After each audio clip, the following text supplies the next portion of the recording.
Alright, people, alright. Inna alhamdulillahi wa kafah. Wa salatu wa salamu ala rasulih al-Mustafa. Wa ala ibadi alladhina irtada. Wa man bihudahum ihtada. Wa bi athari ahli al-Madinah iqtafa. Wa ba'ad. Fa salamullahi ala al-qawm. Ahlan wa sahlan, people. Right, I'm just checking that you guys, it's come through, it's live. Let me just check with the Facebook people as well. And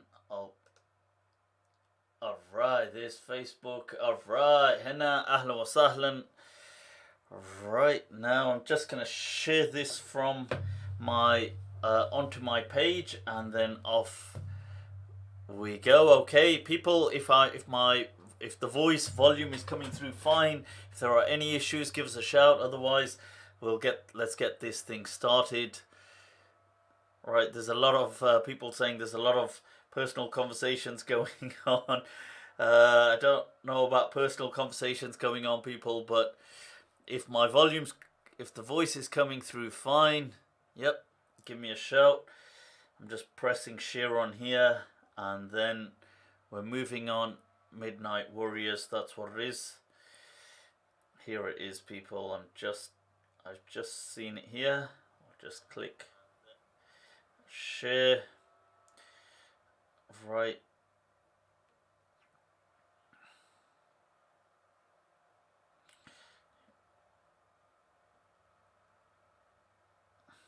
There you go, that's been shared. Alright, so people still haven't really affirmed, because sometimes there have been some issues. Let's move on, people. They're saying, alright, yep, everything sounds good. That is awesome. Alright, today's guest, people, Allahu Akbar. I have a treat in store. The picture profile you're seeing right before you, tonight's esteemed guest is none other than Shaykh Sidi Iqbal, a legend in Maliki fiqh. It is seriously not only an honor but an amazing opportunity to bring before you tonight Shaykh Sidi Iqbal. He's from Birmingham. Generally, we'll be speaking in much detail with him on a variety of topics. He is not only a personal teacher to me, somebody who I've benefited from immensely, but who I also consider to be one of the most outstanding scholars within Islamic sciences and Islamic thought throughout the West and the English-speaking world. I genuinely believe that. Now, I'm going to bring on our guest right here. Allahu Akbar. Sidi, Assalamu alaikum wa rahmatullahi ta'ala wa barakatuh. You are live. Wa alaikum assalam wa rahmatullahi wa barakatuh. You know, Sidi Tahariyan of Cairo, Egypt, when people introduce him, you know, they go over the top and he just says, you have a very good opinion of me. This is I'm trying to be as genuine as possible as well. Inshallah. So, mashallah, shukran first of all for taking the time out. You're welcome. Now, right, Sidi, you're somebody who has gone through a very profound journey of studying and then teaching Islam. Throughout your own lifetime, you've gone through many kind of, many dynamics in this journey of yours. To shed some light on that for our viewers, people who are not familiar, I mean, your own path. When did this begin? What kind of inspired it? What would you shed some light on that for people? It'd be the early 1980s in Birmingham when I started taking the deen seriously. So I, alhamdulillah, thumma alhamdulillah, never limited myself to, attending one mosque. I used to pray in a Brelvi mosque and a Deobandi mosque at that time. And my family background, they're not very religious people, so there wasn't that much um, knowledge or understanding of the deen. When I left and came to Birmingham, I still had some understanding, but I ended up where I ended up. I used to, in both mosques, the Brelvi and the Deobandi mosque, uh, if I'm following Imam Abu Hanifa rahmatullah alayh, I should be able to access, a book he wrote. Does he have a book? Is there something that I could access? I would be given, in the Brelvi mosques, the understanding of the Brelvi scholarship, and in the Deobandi mosque, the understanding of Brelvi scholarship. And right from my childhood, I've always been a bookworm. And Handsworth Library at that time, I'd read all the books that the library had on Islam. And I saw a poster there which said, learn Arabic. So I phoned and started learning Arabic. The teacher was a Moroccan. And it's there when my journey literally begins. Because I started sharing the conversation with the teacher. His name was Sidi Abbas Al-Wahbi, from Morocco, from Casablanca, where he's retired too from the UK. Okay. And I used to study Arabic more or less, for 6 years, and Quran. I learned an understanding of Warsh, and Which is also another recitation for people who another don't. recitation. And And how old were you at this time, Sidi, just to get an idea? I was Approximately. I In was your in my 20s, in your 20s, yeah. my mid 20s, Okay. and mid to early 20s anyway. Uh, so I shared my situation with Sidi Abbas, and he said, "Why don't you read the Muwatta?" Okay. So I got myself, a translation from, Lala Aisha Bewley's translation. Yes, of course. I started reading it, and to me, it was like revelation.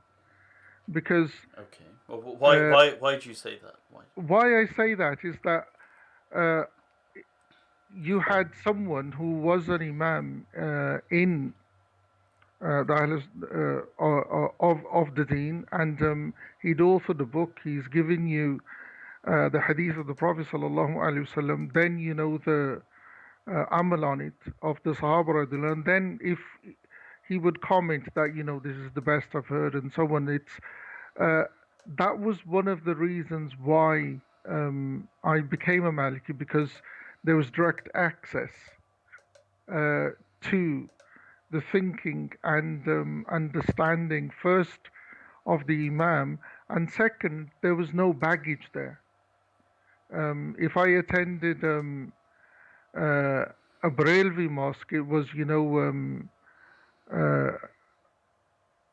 their baggage. If I attended the Deobandi mosque, it was their baggage, and either one would say no, you shouldn't attend that mosque. And the beauty with Sidi Abbas was that his advice was attend all. Um, when I did actually start praying with Sadal, it was problematic. Okay. Um, I used to, fold my arms. Then, the folding wasn't a problem. Then, he sits like a woman. He wiggles his finger. Um, and in the Brailvi Mosque, the straw that broke the camel's back was that someone in Jamaat folded my arms. Right. Um, Okay. They physically came up to you and. no, from behind, not Okay. in front. Okay. someone folded my arms, and I said, to hell with this. From that day onward, I stopped doing qabd in public. You stopped doing sadr and started doing qabd. No, I stopped qabd. Okay. I Wow. used to do qabd in the nafal, Okay. Yeah. Yeah. And do qabd sadl, is do sadl, holding the hands yeah, for people who ain't do familiar. sadl in the fard. And the uh, the thing is that I was the only, as far as I know, the only Maliki in Birmingham, and it was, a strange affair. Anywhere you would go, people would think you were Shia. And alhamdulillah, now I can go to any mosque, no one bothers me. Okay. I mean, that's interesting. Are you saying that there's been a development of tolerance over the decades, or is it something else? Uh, I think there's more awareness now. Okay. Hmm. Um, there's more. I know that, I tell you, to me, that was something. Sidi Abbas, he used to do qabd. He was a Maliki. I Yeah. learned, the basics of the deen and the basics of the madhab through him. And he used to do qabd. Yeah. And he comes quite often to visit the UK. And Mashallah. about 5 years ago, Hmm. um, I saw him praying with Sadl. Okay. And he used to do qabd all He, along before. he would, because, through him, I was introduced to, one of the great, uh, uh, someone, who shaped me, my understanding, and, gave me the taste of the deen that I have, was, our Shaykh in Tasawwuf, Sidi Hamza radiallahu anh. He passed away in 2017. Allah And bless him. uh, he would, show me photos of him with qabd. And my response would be, he's my sheikh in tasawwuf, not in fiqh. So alhamdulillah, I took so much fiqh from him as well, because he was a qualified Maliki alim. He's finished the whole syllabus Yeah. of the Qaraween at their branch in Wujda. Oh And right. Okay. Yeah. his specialization in ilm was, the seerah and Arabic grammar. But people around him, there would be, people who did folded their arms, and there were people who left their arms by the side. To him, it was irrelevant. The important thing was that you prayed. Well, see, initially you've obviously started learning. You've come across the School of Medina, which is the Maliki Madhab, through Shaykh Sidi Abbas, and that's kind of coincidental that he was there and he happened to be Moroccan, happened to be Maliki.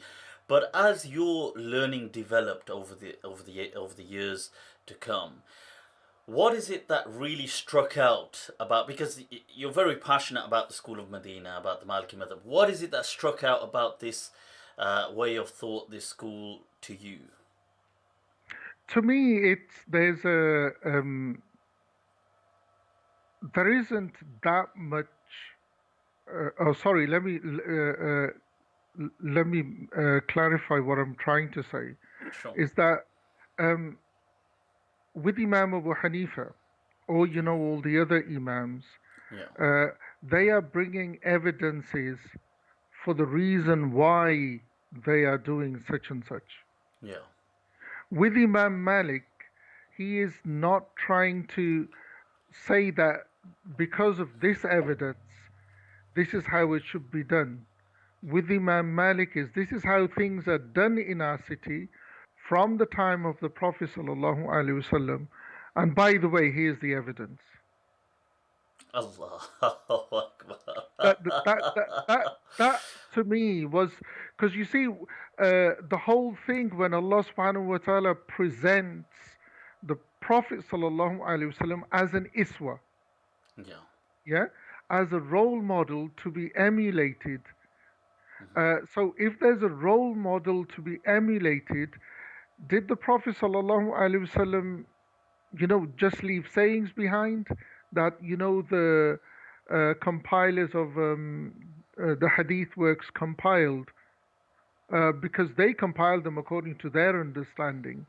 But Yeah. with, the school of Medina, they're saying, look, he actually left everything intact in this city, because you see, as Sayyida Aisha radiallahu ta'ala anha said that, every city other than Medina was, overwhelmed by the sword. But Medina was opened, was overwhelmed by the Quran. And this is the if there was one thing you would say what's so unique with the school of Medina, compared to all the other schools, or the schools that are defunct, that are not don't reach us by practice, it would be one thing would be Quran. Yeah. Because the principle, the firm, it's you go with the Quran. Now if the Quran affirms it, fair enough. If it doesn't, then you look elsewhere. Yeah. It's something that Imam Malik, in the Utbiyah, Tahsil wal Bayan, that Ibn Rushd uh,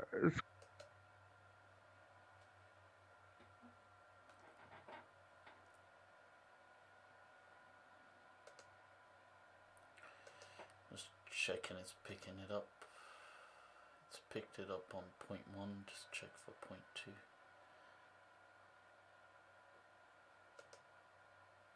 Alright, it's picked it up on Facebook. Let me just see the YouTube.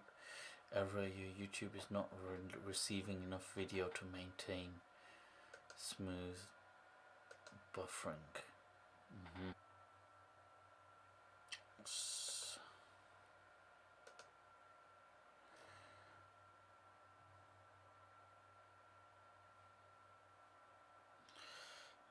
Alright.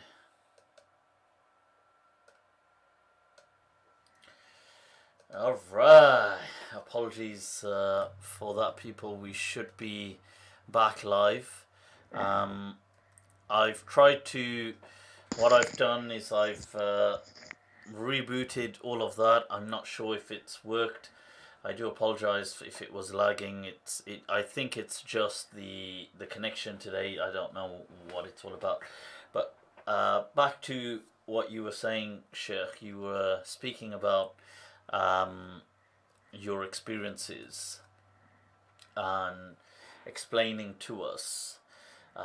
Sorry for the interruption there, but it's just to reboot this. So okay, I mean the school of Medina. It's about this deen being a living tradition. It's like the fame. There is a statement of Imam Malik where somebody says he wanted to study, and Imam Malik says then take up residence in Medina if you want to learn this deen, for the Quran was not revealed by the Euphrates. It was here in Medina. It's a living tradition. yes. Um, I mean, what are there another angle that always stood out for me about the School of Medina was its the kind of emphasis it places on Maslaha as well. I don't know if that's something that stood out for you or not, on kind of maqasid and maslaha, and is this also something that you feel, I don't know, your thoughts on this? Uh, yes, but then the other schools will say that we have Maslaha and Maqasid as well. Um, But do they? Again, a claim needs to be proven, but the school of Medina is known that we will always stick to our usul. Mm-hmm, We will not budge from it, even in Maslaha. mm-hmm. Even in Maslaha, you'll find that uh, where there's a need, the need will be fulfilled, staying within. It's like, Saddu Dhara'i. Everyone has Saddu Dhara'i. Yeah. But as Imam Qurafi says, that, the Malikis are the only one who have Fathul Dara'i. Yeah. Which is the Masalih al Mursala, isn't it? It's the Yes, usul to where you can also derogate from a text to make yeah, something that is, let's say, deemed generally haram, maybe not haram in this given yes, context. Yeah. yes. And in our times now, there is so much that needs. It's like uh, you know, the closing of the mosques, the Jummah. This would be, you can't do it in normal times, Yeah. but these are exceptional times. It With should be done. with this COVID-19 crisis Yes, going on. yes, it You know, should be done. I don't know if you've come across Sheikh. I heard the interview by Mufti Taqi, and I don't know if you're aware of the Tablighi Jamaat Nizamuddin kind of phenomenon, that they've still been kind of flooding the masjid, still going out on Jamaat, still going. I mean, what is? They say that it's yaqeen upon Allah and tawakkul. Uh, what are your thoughts on this? The thing is that yaqeen. Um, uh, I'll tell you what I find. Um, something certain things and certain individuals shape your mind and your thinking, and to me 30 nearly 40 years, Yeah. the one who shaped my mind and thinking was my Sheikh Sidi Hamza radiallahu anh. And to him, he would always say al khalq, al khalqu ayalullah, Okay. that creation are the dependents of God, Subhanallah. that they are either, you know, a barrier to God, yeah, or a way to God, Okay, I see. They yeah. either open the door or close the door, slam it They shut. close the door to God, and uh, our, you know, I'm not saying that no, there isn't a Muslim who doesn't have yaqeen in God, but what happens is they forget what is God's. They have yaqeen in God, but they forget what is God's. Khalq is God's. The creation belongs to Allah. It belongs to Allah. It is of God. Of course, of course. Yeah. And the thing is that, look at the mercy that God has for us, and look at, these people, they don't even have a fraction of that mercy for us. And by us, I mean, the children of Adam. Of course, of course. Yeah. Now, if there was, I remember Ibn Sa'd, the great, Tabaqat. Sahib yeah, al-Tabaqat, yeah. yeah. He actually has a seerah which was translated into English quite some time ago. It was the one I read was published by the historical society, some historical society from Karachi, and I've never forgotten. In there is a reference that the Prophet ﷺ would have scouts going out before him to check if there was, anyone that would be disturbed with, the Sahaba radiallahu anhu. It was like, Ghazwa or something. Uh, if there any damage would occur, and one of the scouts came back that a bitch has given birth. What is, sorry? A female got Okay, okay. yeah, I did think, okay. yeah. And Things they came back, escalated. and the Prophet ﷺ said, "We won't go that way. We'll go another way because we don't want to disturb the pups and the mother." And with this, uh,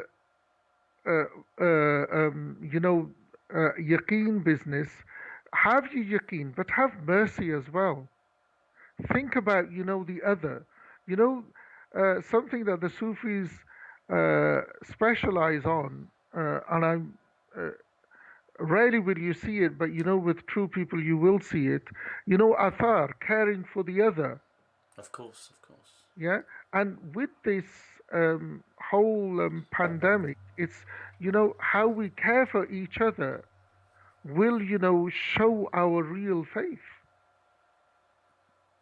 Yeah, our real yaqeen in God should be that we care for what is His, which is creation, because this COVID-19 doesn't distinguish between a believer or an unbeliever. Of course not. Of course not. Yeah, so if those people who are uh, beating the drum of yaqeen, have a bit have some mercy. Now, Uh, you see, in these cases, like Nizamuddin and some other places, where they're not really budging, I mean, should the government step in with force? Should it impose? What should it do? Because I was actually quite surprised the Indian government hadn't imposed yet, because I was thinking Pakistan has. So, or was there politics to this, or I was a bit intrigued about that. I don't know if today they have, but I'm uh, speaking as of from yesterday's news. as far as I know, that there have been bigger events organized by Hindus Yeah, than what happened at Nizamuddin. yeah, But then if you look at the facts, they actually stopped. Um, there are others that have been carrying on.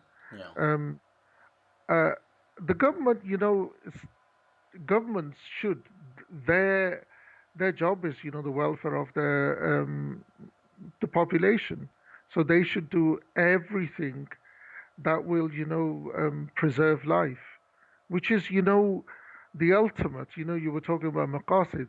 The ultimate maqsad of the deen is to preserve life. absolutely, Yeah, absolutely.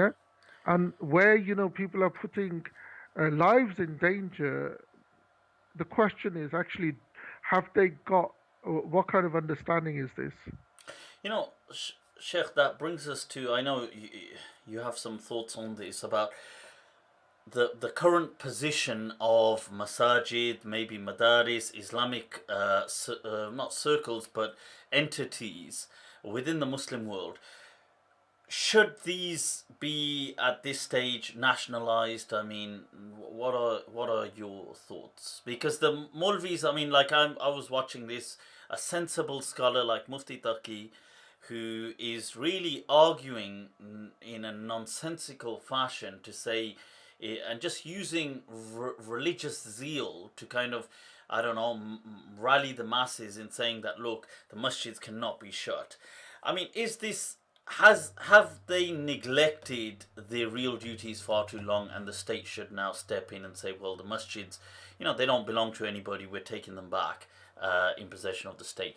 Is this something that should be done, shouldn't be done? What, I know you've got some opinions on this. Well, my opinion is based on Medina itself. Um, was anyone everyone says that the period of the Salaf is the period of the Sahaba radiallahu anhum. That's the understanding of the Madhab. When we talk about the Salaf, we don't mean the Tabi'een or the Taba Tabi'een. We mean the Sahaba radiallahu anhum. Yeah. Now look at who was in charge of the masajid at the time of the Khulafa Rashidin. Was it any scholar could open a mosque and sit on the mimbar and give a khutbah for Jummah? No. It was the Sahaba radiallahu anhum, they appointed people. The Khalifa himself would go and give the khutbah, or the governor himself would give the khutbah. They were in charge of that. This is something that, the Jamaats who call for following, the way of the Salaf need to return back to the way of the Salaf, where there are Muslim, uh, majority Muslim countries, the governments should take control. Either they impose a khutbah, Okay. yeah, and then also, uh, What difference would that make, Sheikh, having a khutbah, having a speech sermon given to the, this, uh, pagalpan. you? That it's pure, literally, they're not sane. This insanity that goes round would stop.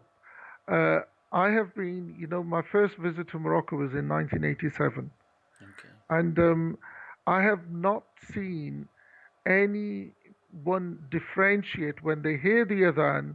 The nearest mosque you go and pray. Yeah. It, you know, historically, who are known as the Salafis or Wahhabis, Yeah. whatever name you want to call them, they have the masajid, but no one cares. Yeah. When the time for prayer comes, you go and pray.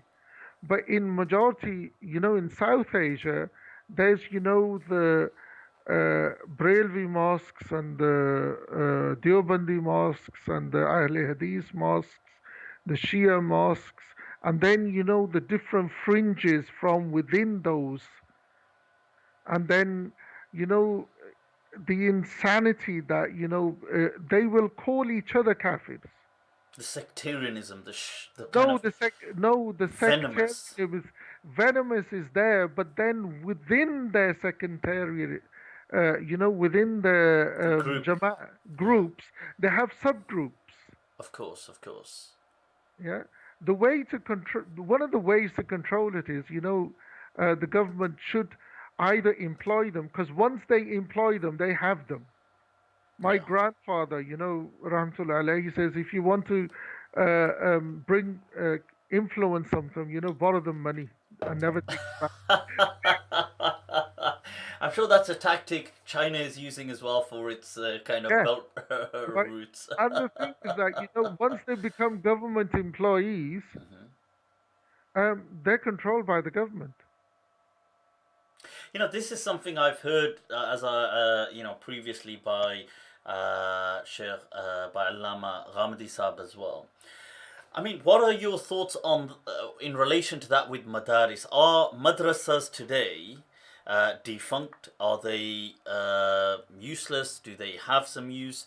Are they producing dysfunctional people? And should they be allowed to operate? Uh, I know the thing is that the madrasa system, if you talk to someone who's in charge of any madrasa in this country, uh, it, they will tell you that they failed. You know what they wanted to do, they couldn't produce. What they are producing is replicators of themselves, Clones. clones. What I call replicators. Um, the classic example, the case. I'll give you a case. Pir Karam Ali Shah's madrasa system in Pakistan. Of course. I actually went to Pilgrim Shah Sab's madrasa for Hifth. Right now, he introduced, the university degree with Yeah. his madrasa. So they, there was a gap there. He did something unique, and it worked. Yeah. Yeah. Now, uh, it got replicated in the UK. Yeah. Yeah. In Nottingham, the madrasa there. The Karamiya, the Jamia Karam Yeah, affiliate. Yeah, yeah, sure. right. Um, it failed. Yeah. I mean, It, the same thing, I think Burri and all these Darul Ulooms are also affiliates, but it's not I really know. Yeah, but producing.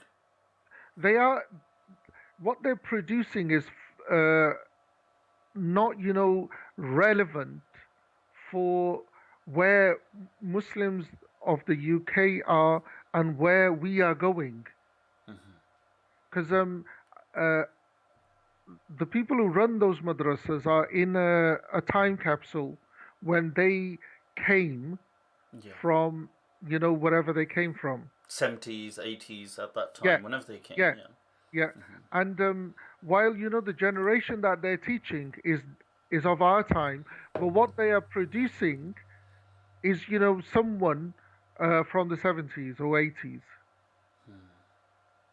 It's not that they're not finishing the books or they're not studying, but they're not teaching them to think, Yeah, that's, I think you've hit it on the head there. That right? it's, Because people need to think. The deen is for the people who can think. For uh, a whole decade, yeah. and for a whole decade, Sidi Hamza would send uh, Dr. Taha Abdul Rahman to Birmingham. Okay. He would be here The philosopher. the philosopher, the Philosopher. famous philosopher. Yes, He yes. would be here in Birmingham for a fortnight. And alhamdulillah, because the Sheikh, we couldn't go and visit the Sheikh, Okay. and the Sheikh couldn't come to this country.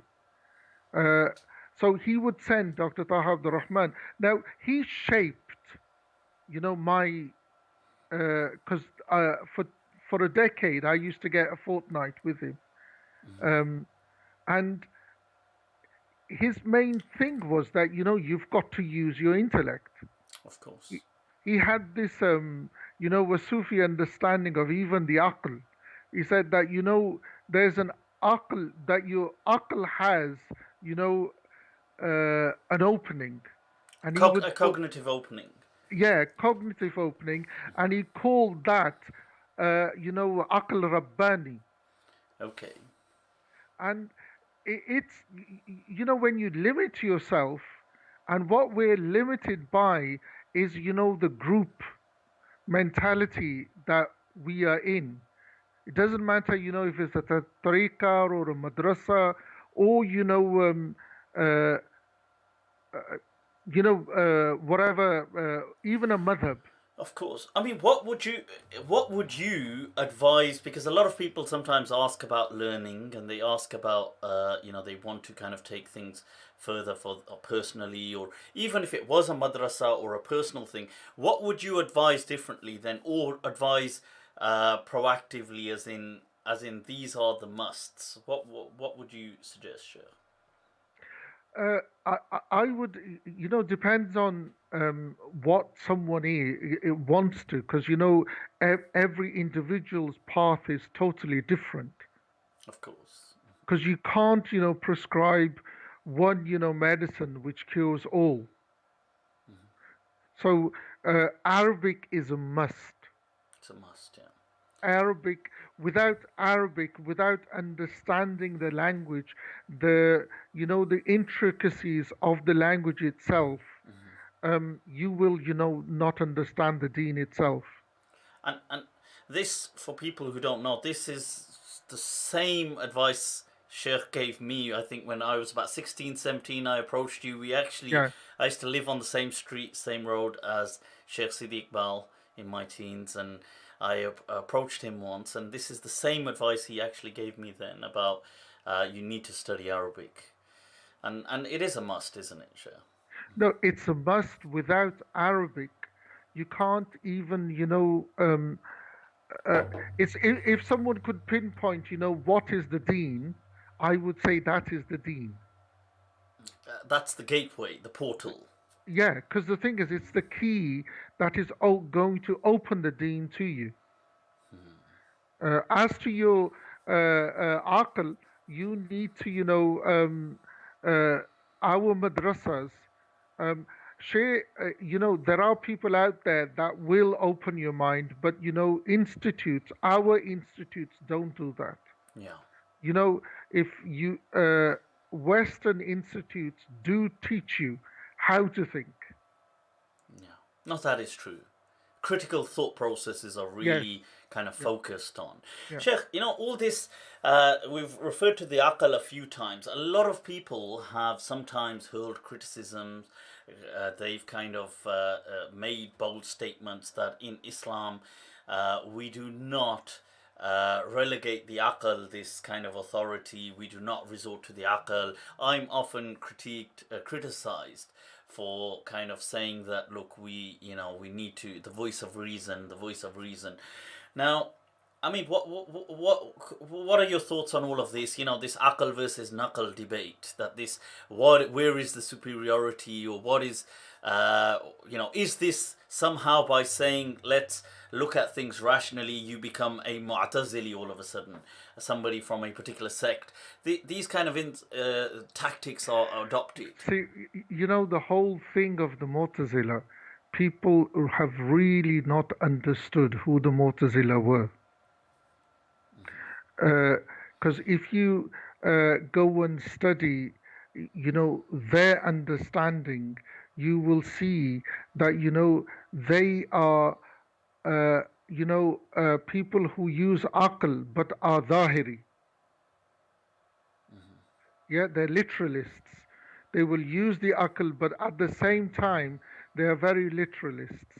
Um, uh, I think the balanced approach is, of the Asha'ira, that, the aql is there, Yeah, yeah, but it has to be tempered by revelation, of course.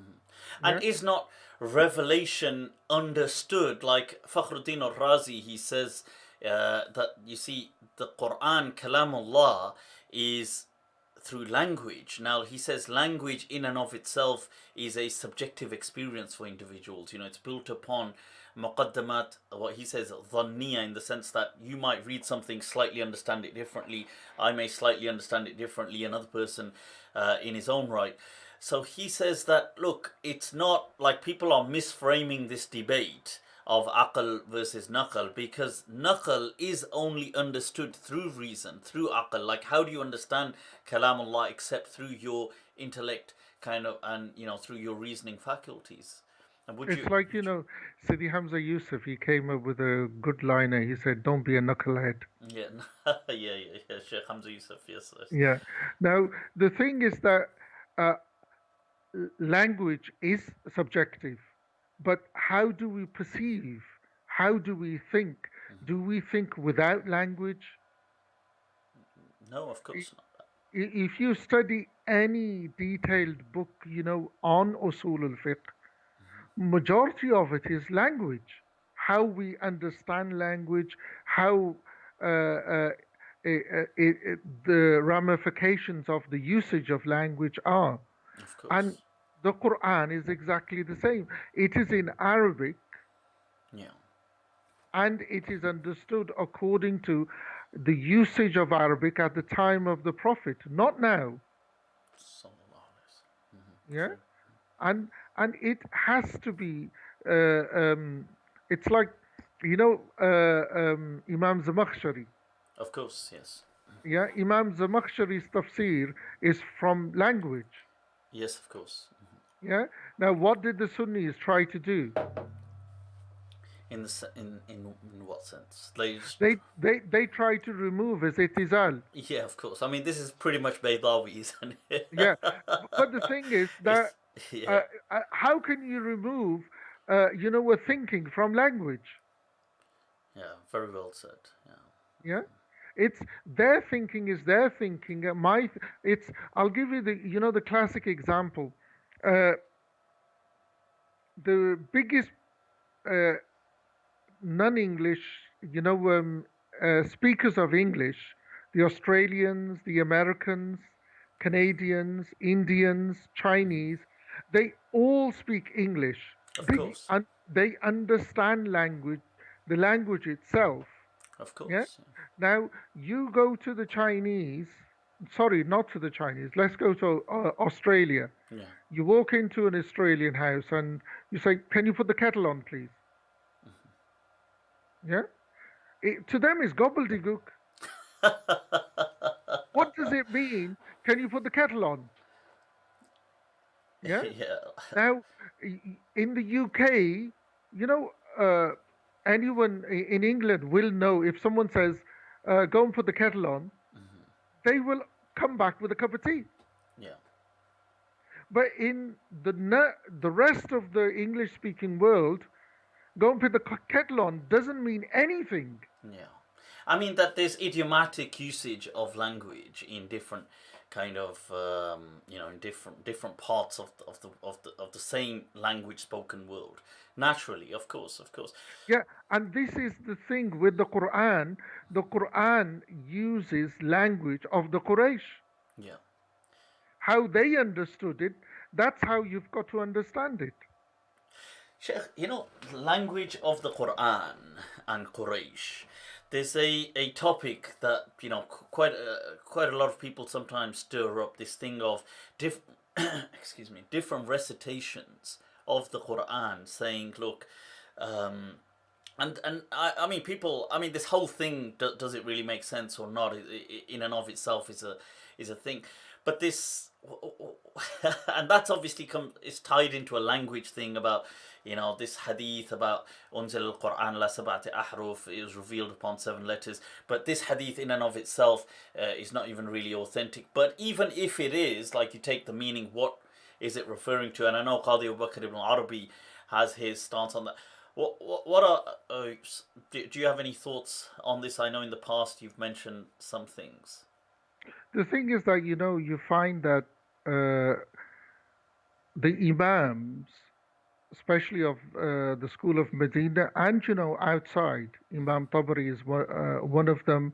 You know, is Zamakhshari is another one. Of course. That these qiraat, Yeah. or these sabah huruf. Uh, Qadi Abu Bakr is the one who put it very succinctly. Okay. Yeah, he said, "Look, the Sahaba never asked, Yeah. the Rasul never explained. We don't know what the Sabah are." Yeah. Yeah, because it's really important that people understand the Sahaba never asked what those 7 were. Yeah.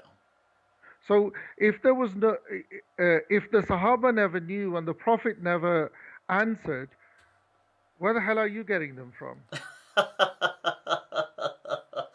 Absolutely. He said something else. Let me add, Qadi Abu Bakr. He said, look, these qira'ats, you can't trace them beyond 120 Hijri. Yeah. He said they stop at 120 Hijri. Before 120 Hijri, you can't, trace them any further. And he has his own explanation, and I actually like his stance. Yeah. He says, look, Sayyidina Uthman radiallahu had, the Quran written according to, unanimity of the companions radiallahu in one form. Yeah. The Quran was written, copies were made, Yeah. and then they were sent to the centers of, the city, the new cities or the old cities. Yeah. Now, whichever tribe was, resident in those cities, they, stretched, they voweled, when they recited it according to their understanding. Yeah. Of course. That He that says, that's it. Other than that, that the script of Uthman was such that it had a kind of dynamism to it. It catered for yes, certain stretches and yeah, certain things, and so. But the kind of recitations that emerged later on that have become known as al qira'atu sab'a or al qira'atu al ashara, or some people said 20, 25, 30. These are not these are all part of this one, how we read this you, Uthmani they, script. as I told you, the imams, they said, look, we don't know where these people are getting it. Ibn Arafah is the last one I have, from the Mujtahid imams. Then I came across a very small risala by Qutlubaga, the Ibn great Qutlubaga, the Hanafi. Hanafi, and he's actually put a question. Are these qira'ats tawatur? Okay, okay. And who does he put it to? He puts it to some No, of his. no. The question is put to him, Okay, okay. uh, and he says no, they're not. They're mashhur. Okay, that's fast. Because, in the Ma'yar, when Yeah, Sharisi brings the story of in Granada, there was this huge argument that breaks out because some person in a masjid is reciting something and somebody tries to correct him. And anyway, it turns into this issue, and Abu Sa'id ibn al-Lub, the faqih, the teacher of Shatibi, he gives the fatwa that it is a must that these qira'at are mutawatira, and one cannot read by anything that is non-mutawatir in salah. mm, Now, this is then sent over and asked to Ibn Arafah, And this whole kind of back and forth is brought in the Mi'yar, and Ibn Arafah, he gives the fatwa saying, look, Qadi Iyad, Ibn Abdul Bar, our great mujtahideen of this madhab, have highlighted that, look, that this isn't as clear, that there are riwayat that are still established, like as in they're not, I mean, we understand that they're not kind of the way you're picturing them to be mutawatir, but they are still there. And he says it's not an issue of takfir.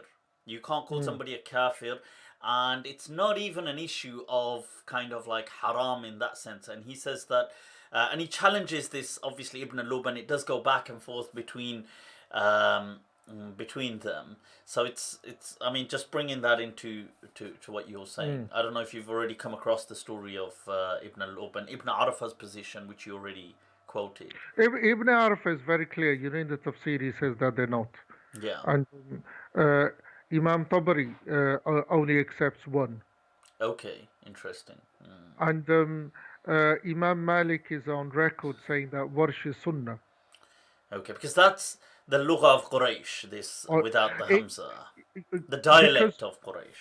yeah, but the interesting thing is why he says it is because his teacher, Nafi Ibn Abdul Rahman, uh, is the Imam of the Masjid al Nabwi. Right. And from him, you know, you open any book on these qira'ats, they always begin with Imam Nafi. Yeah. But again, it's something that it's in the books.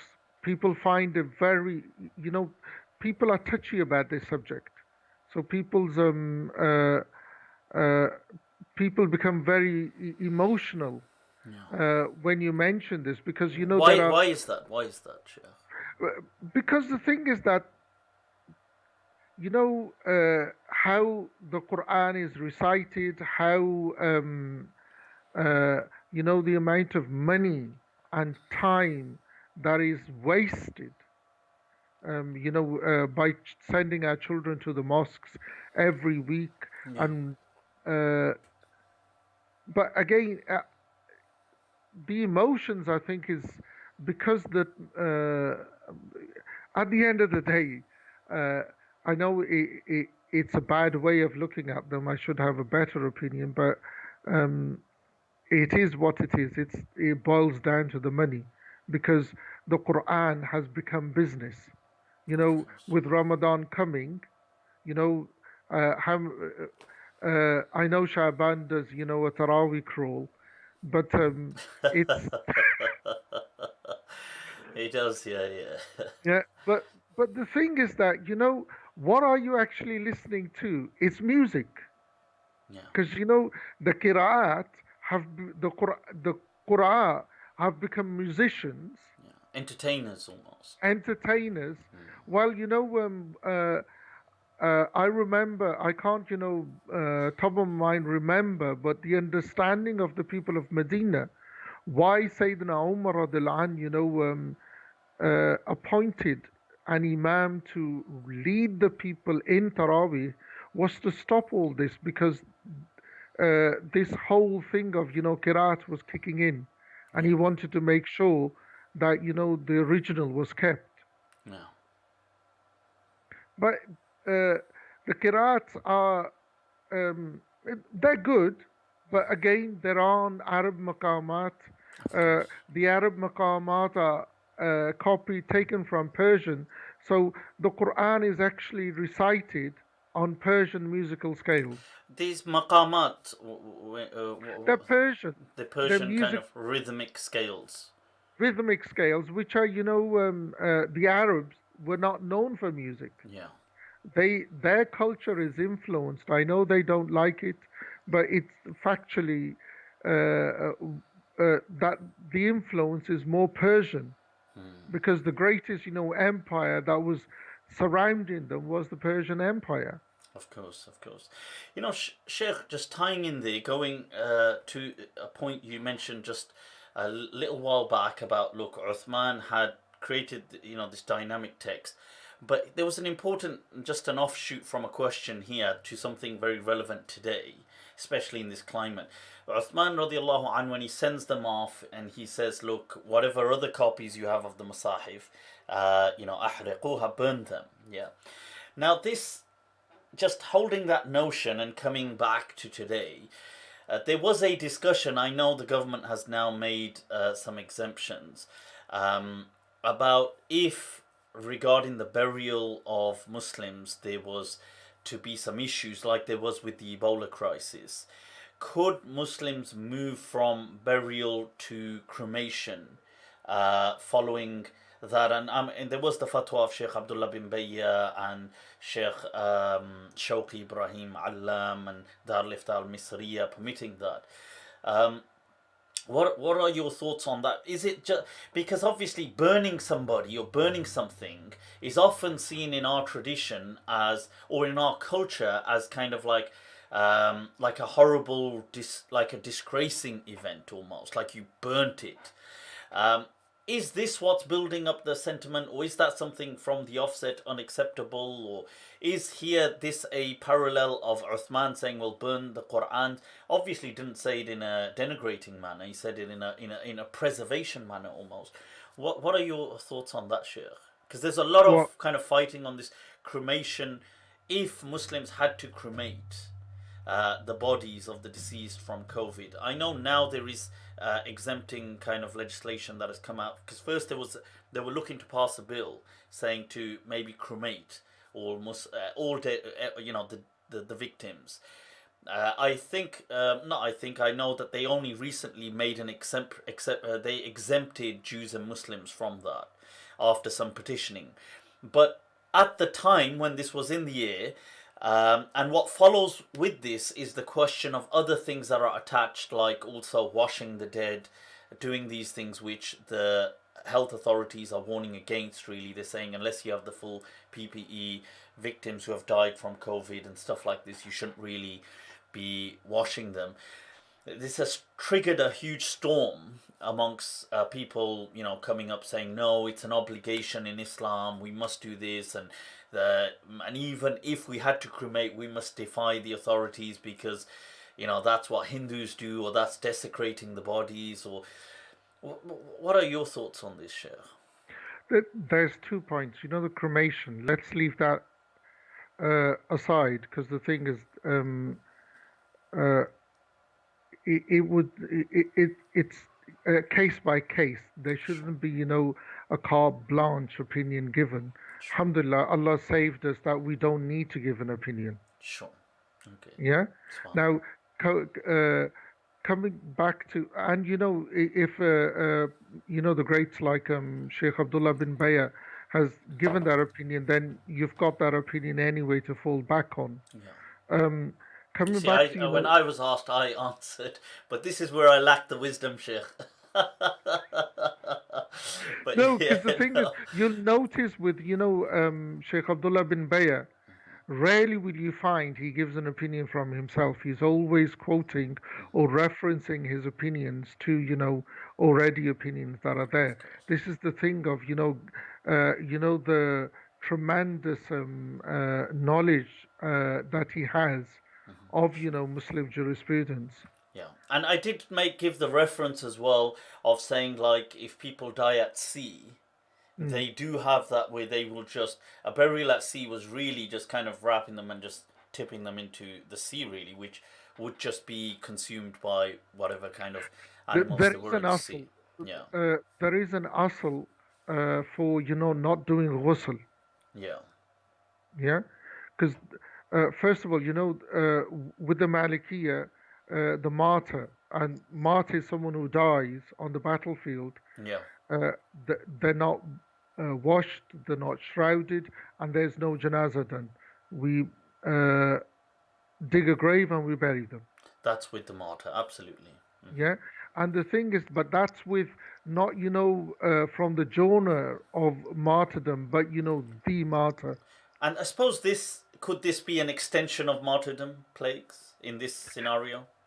Uh, with the madhab, no, because the thing is that it's that category. I mean, as in, like, if it was a fatwa under Maslaha in saying, well, they're advising us not to wash anyway. And well, under this hadith, I guess by extension, a person who dies in a plague is a martyr. I mean, if we stretch it, I'm trying to stretch the. We don't need. There's no need to stretch it. Okay. There's no need to stretch it because the thing is that if washing will harm the body, because certain bodies have of because of certain illnesses, the skin has become very soft or whatever. Of In course. those cases, you are exempt from washing them. Okay, subhanallah. Yeah. So the thing is that if there's harm to the body from Yeah, washing it, yeah. uh, you're exempt from washing the body anyway. Also, you can do tayammum. Yeah, now this is something that Sheikh Shawqi Ibrahim Allam, who's Maliki and from, Yeah. was from the head of one of the fiqh thing boards in Al Azhar, and he had also said this that look, why not do tayammum Yes. in these And situations? tayammum is only on the hands and face. That's it. Yeah, When tayammum is done, there was this video going round of someone doing spreading some dirt on a body that had there was a coffin already on it, the white shroud, and okay. they were just rubbing you know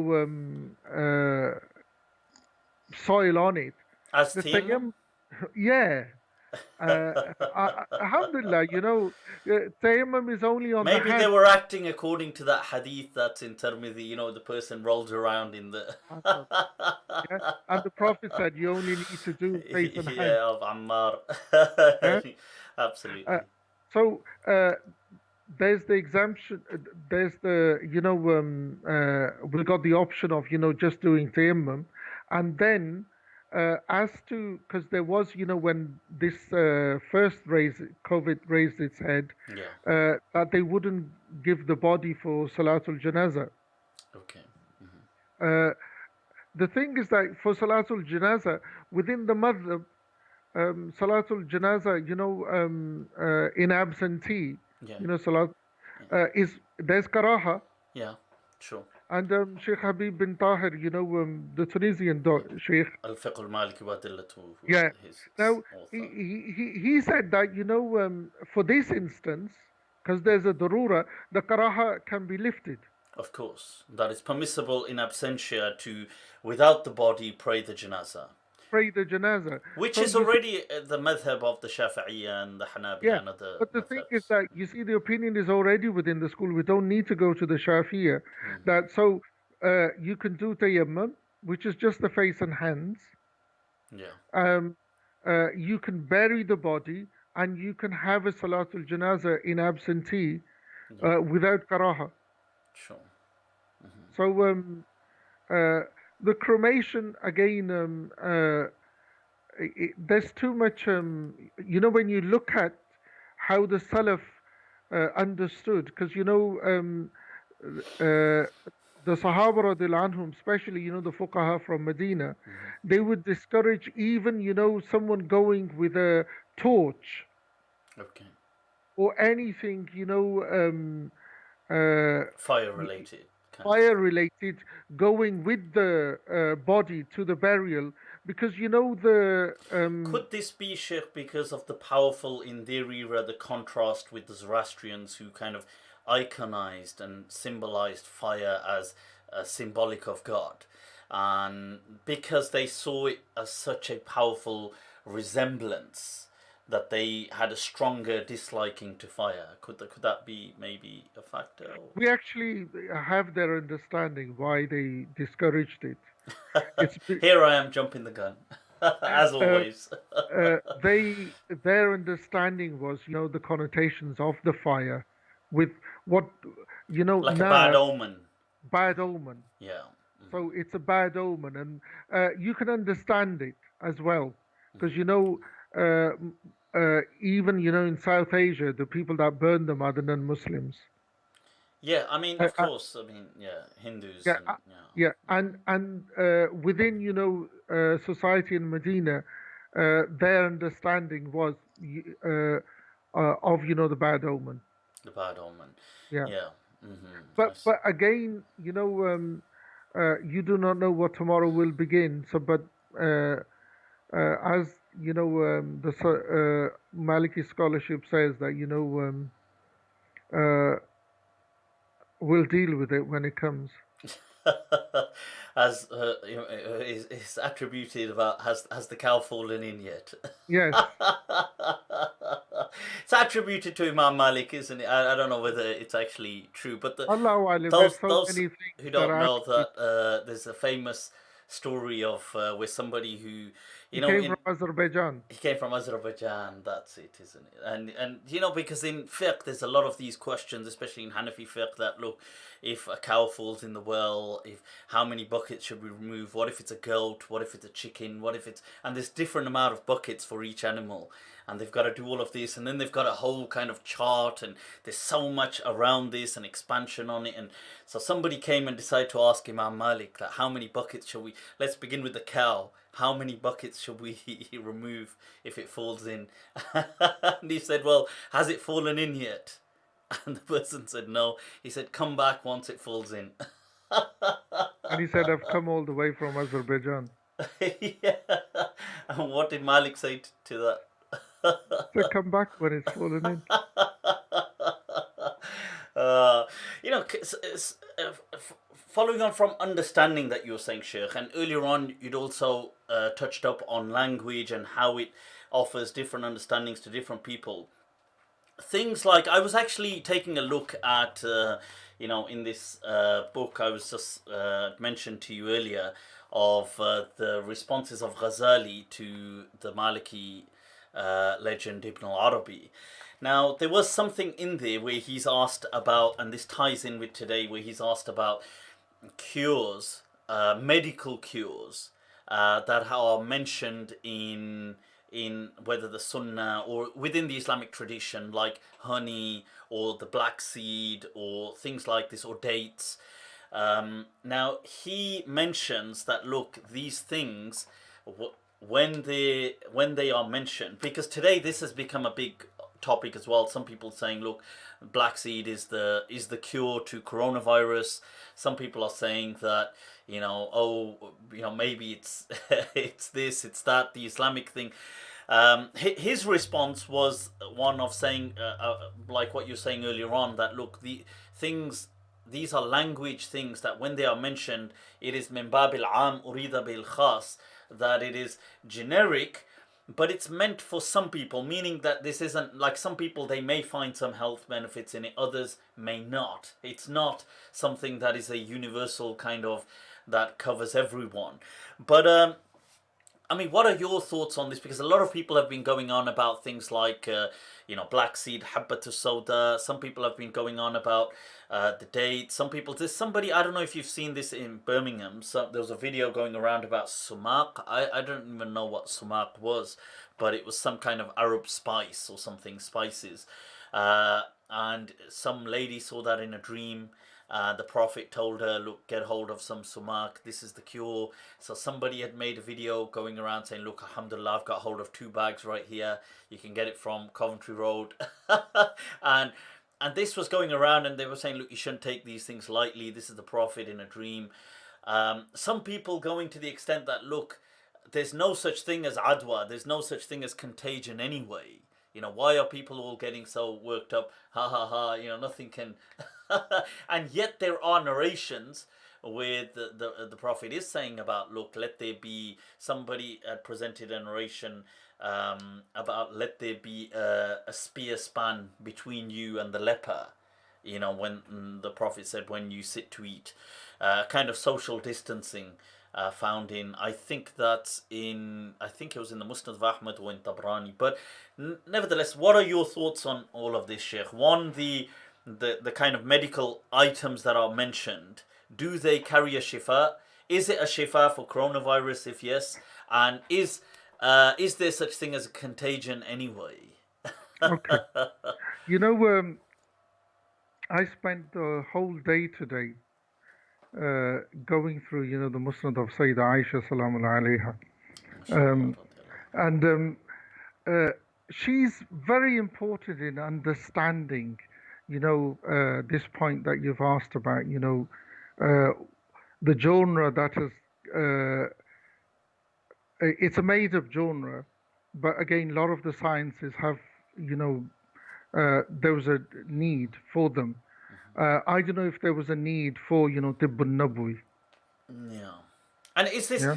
on a side note, I feel sometimes this was something really pushed to the forefront by people like Ibn al-Qayyim in his time, and then ever since became a huge. But that may just be, but on a side note. But yeah, you're Yeah. saying, yeah. Now, uh, she's actually asked um, by, you know, her nephew, you know, uh, Urwa. Okay. He says that, you know, uh, I'm not astonished about, you know, your fiqh, because, you know, I answer, you know, you're the wife of the Prophet, um, you're the daughter of Abu Bakr, you know, about poetry and genealogy. Yeah. I'm not astonished by your knowledge because, you know, you're the daughter of Abu Bakr, because Abu Bakr radiallahu anhu was famous for, you know, the genealogy of the Arabs. Yeah. He says, the thing that astonishes me is your knowledge of medicine. Okay. Okay, that's interesting. It's really important that, you know, people understand uh, how he's, you know, phrasing this. He's saying, I'm not astonished about your knowledge of fiqh, because that's coming from, you're the wife of the Prophet, you're the daughter of Abu Bakr. I'm not astonished about your knowledge of poetry and, you know, the day history of the Arabs, you know, Yeah. of the Jahiliyyah. Ayyam al-Arab now. Ayam al Arab. Why? Because, you know, you're the daughter of Abu Bakr. Abu Bakr was famous. He was, yeah. He was, right? He says, what I'm astonished about is Tib. Okay. He says, I'm astonished about your knowledge in Tib. She says, you know, in the last days of the Prophet sallallahu alaihi wasallam, you know, the delegations came from every direction to Of the Prophet. course. Amul Wufud in the in the Yeah, in the yeah, ninth, they yeah. came, and the Prophet sallallahu alaihi wasallam was ill, and, you know, they would describe, you know, the formulas, you know, different tribes. Oh But right, okay. They would give their own kind they of would give their own, their uh, version, their trial and error version of what yes, works. yeah, and I would treat the Prophet with them, and that's how I remembered them. Okay, that's really fascinating because you had a diverse all the way. I mean, you had a lot of the the local tribes right Yeah, down to people like Najran, the Christians yes, coming as no, they well, and came from all over all the over. world. Exactly, yeah. Yeah. Now, the interesting thing is that, you know, this is referenced by Abu, you know, Ibn al-Jawzi, you know, Okay. Abu Faraj, not, Abul you know, Faraj. Ibn Qayyim, Okay, and not Ibn Qayyim, Ibn Jawzi. Yes, Ibn yes. al-Jawzi in, you know, Safatu Safwa. Right. Okay. Yes. Yes. Yeah. Now, it's also Hafiz, you know, Ibn Abdul Barr Mm-hmm. has, you know, not the full. He says, again, is Hisham ibn Urwa, you know, saying from his father that he would say, I've not seen anyone more knowledgeable in fiqh, tib, and poetry from Aisha. Okay. Wow. And this is Ibn Abdul Barr is bringing this. This is Ibn Abdul Barr. What is this If in you, his istidkar? Tamheed? no, Istiyab. Isti'ab, right, of course. Istiyab. Under Urwa or Aisha? No, no, Under it's, you know, oh, just Istiyab. generally in the No, okay. it's the Sahaba. It's the Sahaba, yes, reference on yes. Sayyidah Aisha. Aisha radiallahu anha, Yeah. of course. You go to, you know, Isaba, Yeah, yeah. Tamyiz Sahaba of Ibn Hajar, Ibn Hajar. you'll find similar wording. Okay. So uh, from this, you know, Wow, that is the that sheds so much light no, on no, this whole topic. and the interesting thing is, you know, Hafiz Abdul Hayy Kattani, Yes, of course. who died, rahmallah, who died in, you know, 1962. Yes. Uh, in Tartib al-Idara, his whole work on the governance of the Prophet and how things operated. This is the first reference he begins with. Okay, in reference to of this of To, Aisha radiallahu an yeah, to Tib. to Tib. Wow. To This is the first reference he gives. And Okay. so you automatically look, uh, Urwa is a faqih, Hisham is a faqih. Hmm. Yeah, they're not people that are illiterate. They are No, no, thinking no. Yeah, people. of course, of Yeah, course. and he's making it clear. Uh, I'm not astonished in your knowledge of fiqh because I know where you're getting it from. I'm not astonished about your poetry and genealogy. Hmm. I know where you're getting from. Of I'm course. astonished with your tib. Yeah. Now, if there was such a genre that was known by the Salaf as Tibbun Nabwi, Yeah. he would have said, I'm not astonished. Wow, that is an amazing point, Sidi. Yeah, Wallahi, that is he would have amazing. said, I'm not astonished. Hmm. But he says, Of I am course. Hmm. astonished. Yeah. Now, that aside, so this, to me, uh, burst the bubble of Tibb Nabwi, Yeah. right? Now, we come to the Prophet sallallahu alaihi wasallam because, with Tibb Nabwi, the whole concept is that the physician is the Prophet. He's the one that's giving the remedies. Hmm. Now, uh, Sa'd bin Abi Waqqas, radiallahu anh, from the Ashara Mubashara. Of Now, course. he falls ill. We know when he falls ill because Imam Dhahabi says he fell ill. In the Hajj al Wida. Okay. Okay. Hmm. So the Prophet sallallahu alaihi wasallam, they're back in Medina. He comes to visit Hmm. Sa'd bin Abi Waqqas. He feels, between his chest and says, "Your heart is cold. You're Okay. suffering from, a heart sickness." Okay. Okay. Now, the next thing is really interesting. He says, "Go to Al Harith bin Qalada, the brother of Thaqif. He's Thaqafi. Okay. Hmm. He is a man who gives medical treatment." Okay. Mm. Now, here we've got evidence of the Prophet sallallahu alaihi wasallam advising a companion to go to a physician. Yeah. And that He's to not other than him. He's not saying come to me or no. let He's me saying prescribe something. go to Harith ibn Kalada. Hmm. Now, by the way, this is in Abu Dawud. Okay. Excellent. Yeah, uh, Harith bin Kalada was someone who was known as the physician of the Arabs Okay. because he's someone who went and studied in Syria. Sorry, not Syria, Persia. Okay. Yeah. He came back and became well known as a physician. I see. Uh, in the Tabaqat of the Sahaba, you find a reference for him. Hafiz ibn Abdul Bar questions him, his Islam. Okay. He questions his Islam.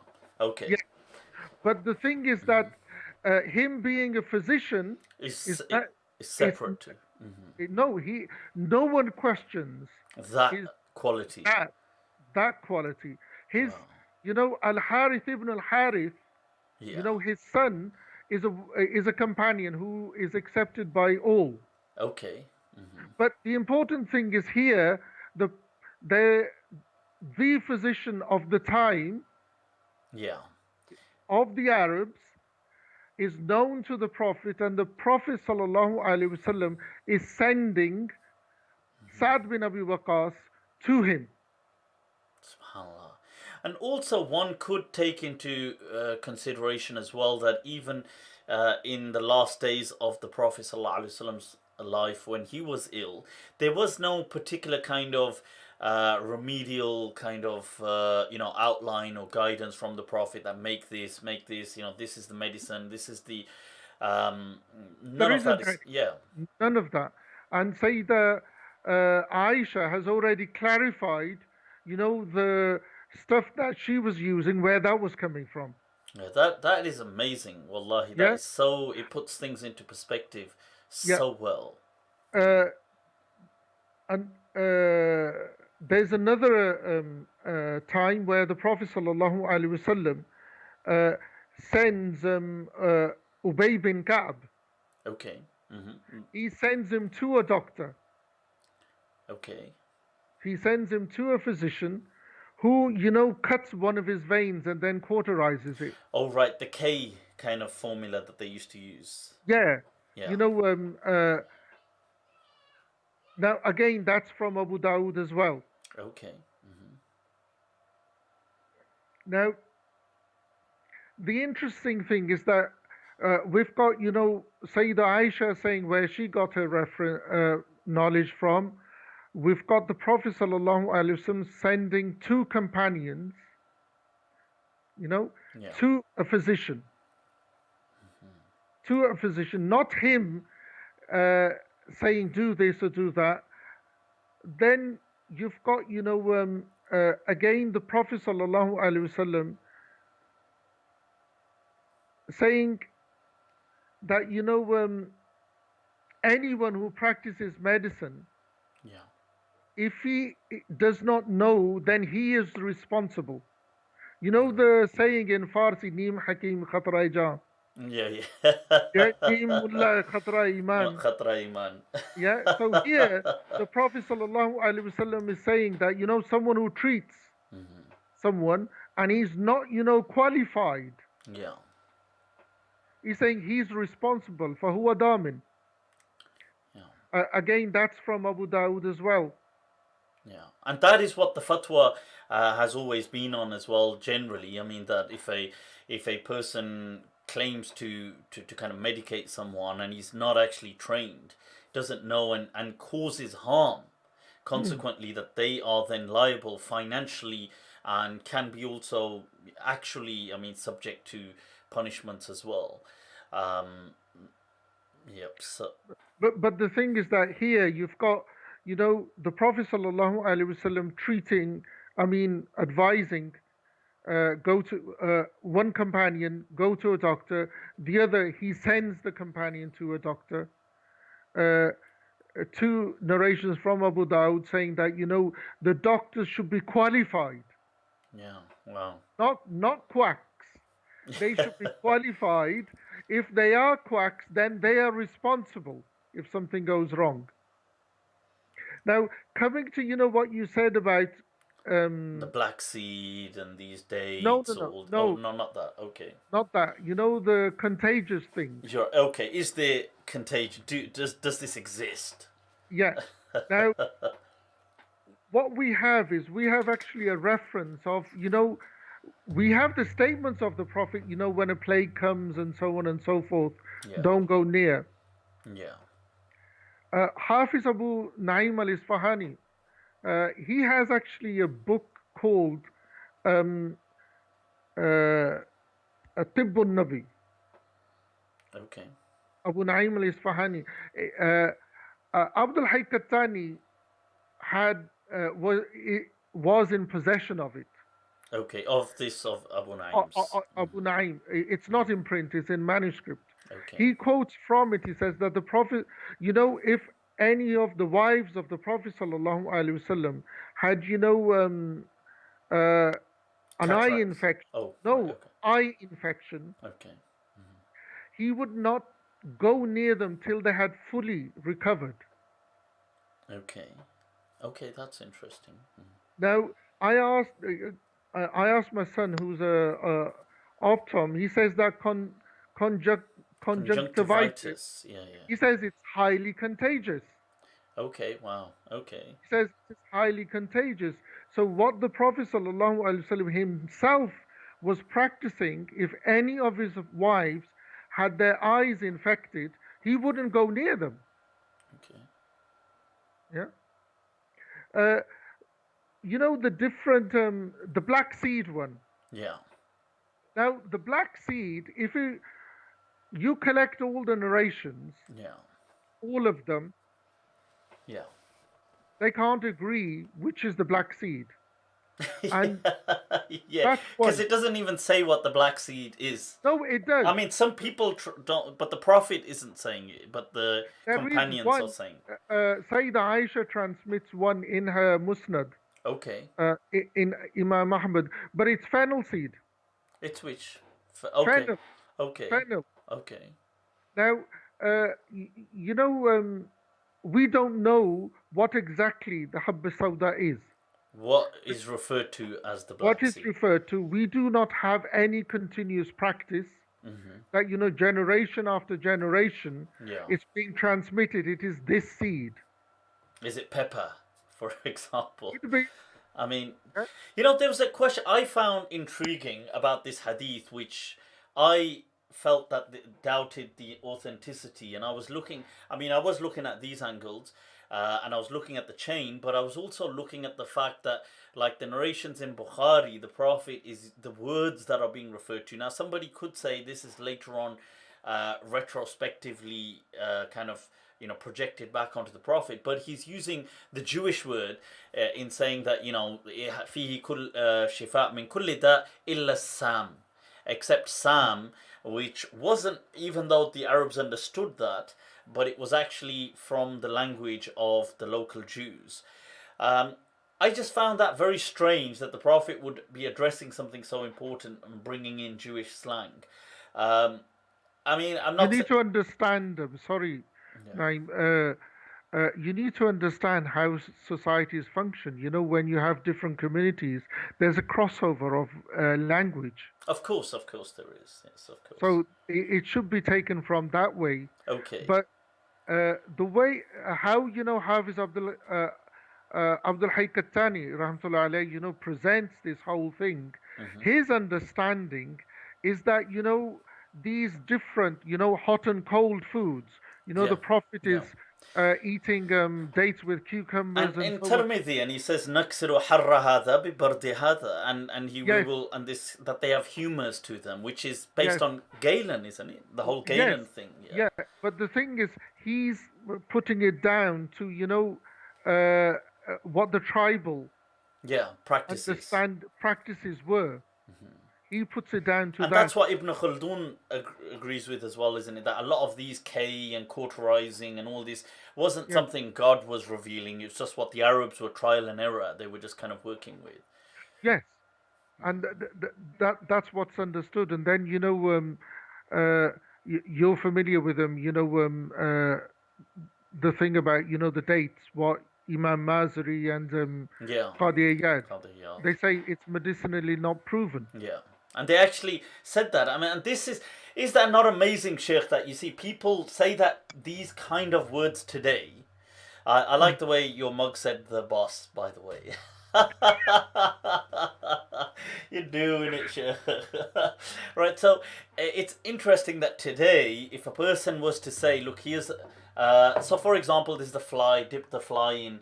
And if a person said, well, it's not medicinally proven today, people will be like, astaghfirullah, blasphemy, how can this person insult the Prophet? And there you've got the major pillars of the scholarship of this deen, Imam Mazari, Qadi Iyad, later on Al-Ubbi, other people stating that, look, this isn't medicinally proven. The 7 dates of Ajwa, and why seven, and this doesn't, maybe it was specific about something the Prophet was speaking about, but this isn't today in our day and age. Qadi Iyad and Mazari says proven. So we don't. Now, don't you feel that this, the contrast that today, if you were to question without precedent something, um, the kind of backlash, and yet so this was the nature of our tradition, was it not, Sheikh? Well, if you go back to, what I began with, Hisham bin Urwa, sorry, Urwa, saying to Sayyida Aisha, I'm not surprised with your fiqh and your, poetry and history of the Arabs, but I'm surprised about your knowledge of Tib. Yeah, Uh, if someone put a question like that now, people would find it objectionable. yeah, That is very true as well. because you're questioning the knowledge of, the mother of the believers. You automatically would be expected to believe that all her knowledge is coming from the Prophet. Of course, I mean it's amazing, subhanallah. Yeah, like Yeah, you're expecting that, and then you look at the Prophet. He's not saying, "Oh, do do this dhikr this many times, do this dua, read this ayah." He's saying, "Go to a doctor, yeah, exactly. go to a doctor," and the doctors were known at that time. You know, uh, there's an opinion from Imam Malik that Abdul Hakim, in his Mukhtasar, Yes, yes, Ibn Abdul Haq. uh, he says that Imam Malik was asked about the injection, and he says labas. So they even knew about injections. Medicine Yeah, wasn't, what our medicine has become. yeah, yeah. Of course. Yeah, yeah. I mean, they had their own kind of version, but Yeah, obviously today's it's so. And on this, you'd mentioned as well. I love how you had highlighted. I mean, before Sheikh, about that how no narrative today truly fits perhaps what is the objective reality of the deen. Like, and I know we were discussing once and you kind of pointed it out to me, the hadith in Sahih Bukhari of Sayyidina Umar radiallahu anh saying that, look, the matter after the Prophet was kanat faltatan fatammat, yes. and he says that people said it was a rush job, and you highlighted this, and he says, but Allah saved us. And how it's amazing how no group truly embodies, or they're not, maybe they're just not ready to, like, we have so many sensitivities today about everything. um, that kind of ties in with what you're saying about even questioning, this Urwa questioning Aisha. Like, this today would be deemed as like, whoa. I mean, he could question her, but today somebody questioning the thought of that would be, I'll tell you, something. Yes, I'll come back to that. This questioning thing. yeah, Qadi Abdul Wahab Baghdadi, rahmatullah alayh, in his Sharh of the Risala, yeah. uh, the section on martyrdom. Okay, I haven't taken a look, but I have Anyway, got it here. yeah, uh, he raises a point which, to me, the point that you just raised has clarified so much, Yeah. Okay. and I'll explain to you.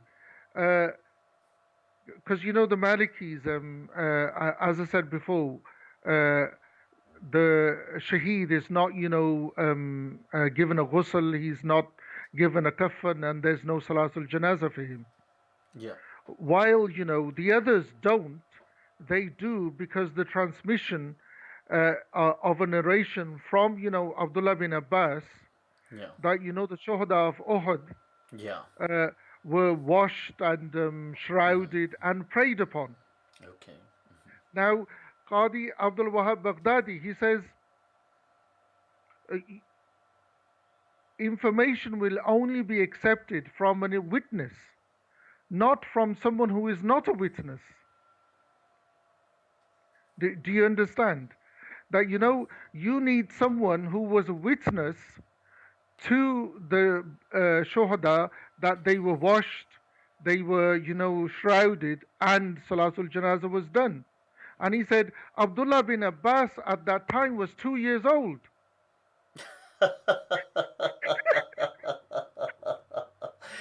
I mean, it's amazing this, He the said, way looking at things. yeah, he says he was 2 years old, and how was he a witness? That is, uh, Yeah, how is that a witness? So he says that, he was 2 years old, and he says he was 8 years old when the Prophet passed away. so Subhanallah. I will. Some people have been posting quite a few questions. We'll take some of these questions. If you do have some questions for Sheikh, that are not incredibly time consuming, let's inshallah take a look at some of them. So people have been. Somebody had asked about if they wish to change madhabs, is that something that is permissible within? Is that people can do? Can they not do? Sheikh, your thoughts? Um, uh, you must have a valid reason. It's not, oh, it's fashionable now to become Maliki, so you become a Maliki. Yeah? I'm gonna say watch my version where I say just become Maliki. But But, obviously the Sheikh. That's how you should. That's how I ought to answer. yeah. It's if there's a reason Hmm. and you can study it from Yeah. someone. And you do teach classes, don't you, Sheikh? Yeah. Alhamdulillah, I'm still doing them. Yeah. So I mean, even though there is a lockdown, but you can reach out to a Sheikh. He is on Facebook and Facebook mainly, isn't it, Sheikh? Yes. Mainly as Sidi Muhammad Iqbal. Yeah. Right, and I have tagged him into my Facebook profile so you can find the page from there. There's a question: what was Imam Malik's motivation to compile, hadith in the Muwatta if the Amal of Medina took precedence over hadith? So was Imam Malik just doing something futile? Since hadith and isn't all that anyway, Sunnah is number one. Why is Imam Malik compiling hadith? Your thoughts, Sheikh? There's something I've been working on for quite some years. It's still sitting there. The reason why the Muwatta was compiled. Okay. Um, Imam Malik's, the general adage that is given is that there were a lot of Ibn Majishun wrote his work, and Mm-hmm. Imam Malik was shown it, and he said, if I author a book, I will evidence Mm-hmm. those works. That's the well known. But my own thinking on this Yeah. Mm-hmm. is that if you go back to Umar ibn Abdul Aziz, when he orders the scholars to write down you Right. know Yeah. uh, Yeah. what they have of knowledge. Ibn Shihab and Ibn Yes, Hazm and yeah. yeah. But Ibn Hazm, he asks, write down what is Sunnah. Yeah. Right. It's Okay. important because you see the wording is really important. Ibn Shihab az-Zuhri is asked to compile hadith, Yeah. but Ibn Hazm is asked to compile the Sunnah. Yeah. Okay. That's Now, very fascinating. and the thing is that Ibn Hazm completes the task, but Umar ibn Abdul Aziz has died. Oh, are we saying Ibn Hazm does complete that task? Yes, This okay. This is Abu he does. Bakr Ibn Hazm, by the way, the Yeah, Medinan scholar. yeah, Okay. he does complete it. And guess whose student Imam Malik is? Ibn Hazm. Ibn Hazm. Mm-hmm. Yeah. Wow. Now the thing is that I think the real reason is that he uh, based his understanding on what was already there, but there was already a work on the Sunnah. Okay. That's yeah. Sure. That's And the makes a thing is lot of that, sense. if you go through the Muwatta, the Mm-hmm. words that Imam Malik uses again and again and again is Sunnat Mujtama alayna, Yeah. As-Sunnah al-Mujtama alayha, that the way that is agreed upon agreed upon. by the people. Yeah. Yeah. Mm-hmm. I last month, was it last month or one of the works that I bought was Ibn Bashkawal's Hikayatul Mughriba. Okay. Mm-hmm. It's a two-volume work, Oh yes, I think I'm pretty sure I've got it actually. right? I think so. In there, Ibn Kinana, and it's the beauty of it, with Ibn Bashkawal is because he's a Hafiz of Hadith, he brings Yeah. with Sanad. Okay. And uh, Ibn Kinana asks Imam Malik radhiyallahu anh, the usul that you bring forward in your book. Okay. It's important that the word usul is used. Okay. Yeah. Because Qadi Abu Bakr ibn al-Arabi, he says that the usul of Imam Malik is in the Muwatta. Yeah, he does. Yeah. Yeah. Now Ibn Kinana puts a direct question to Imam Malik, where did you get this usul from? So, Okay. it was already known Yeah. that the usul of Imam Malik is in the Muwatta. So, Imam Malik radiallahu anh says, I got my usul from Rabi'a. From Rabi'atul Ra'i, naam. Yeah? One of the And great scholars of Medina. yeah, but Rabi'atul Ra'i got it from Sayyid ibn al-Musayyib. Mm-hmm. So, this, uh, why the Muwatta was written. First, the usul. Second, the sunnah.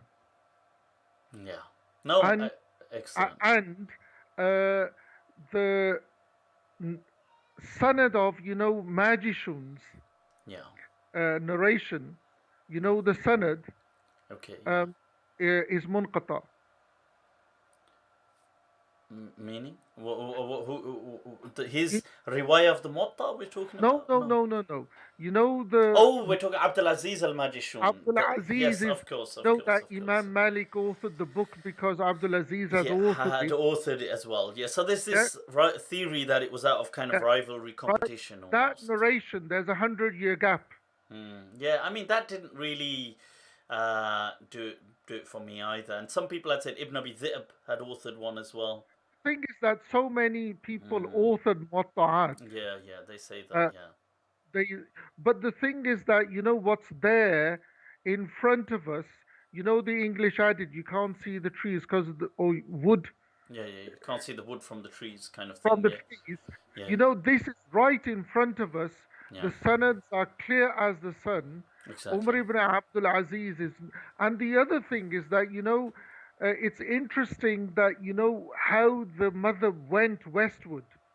Yeah, that's Yeah, very fascinating. Yeah, the Muwatta reached Spain 30 years before Imam Malik passed away. yeah. It was in his lifetime. Yeah, yeah, In yeah. his lifetime.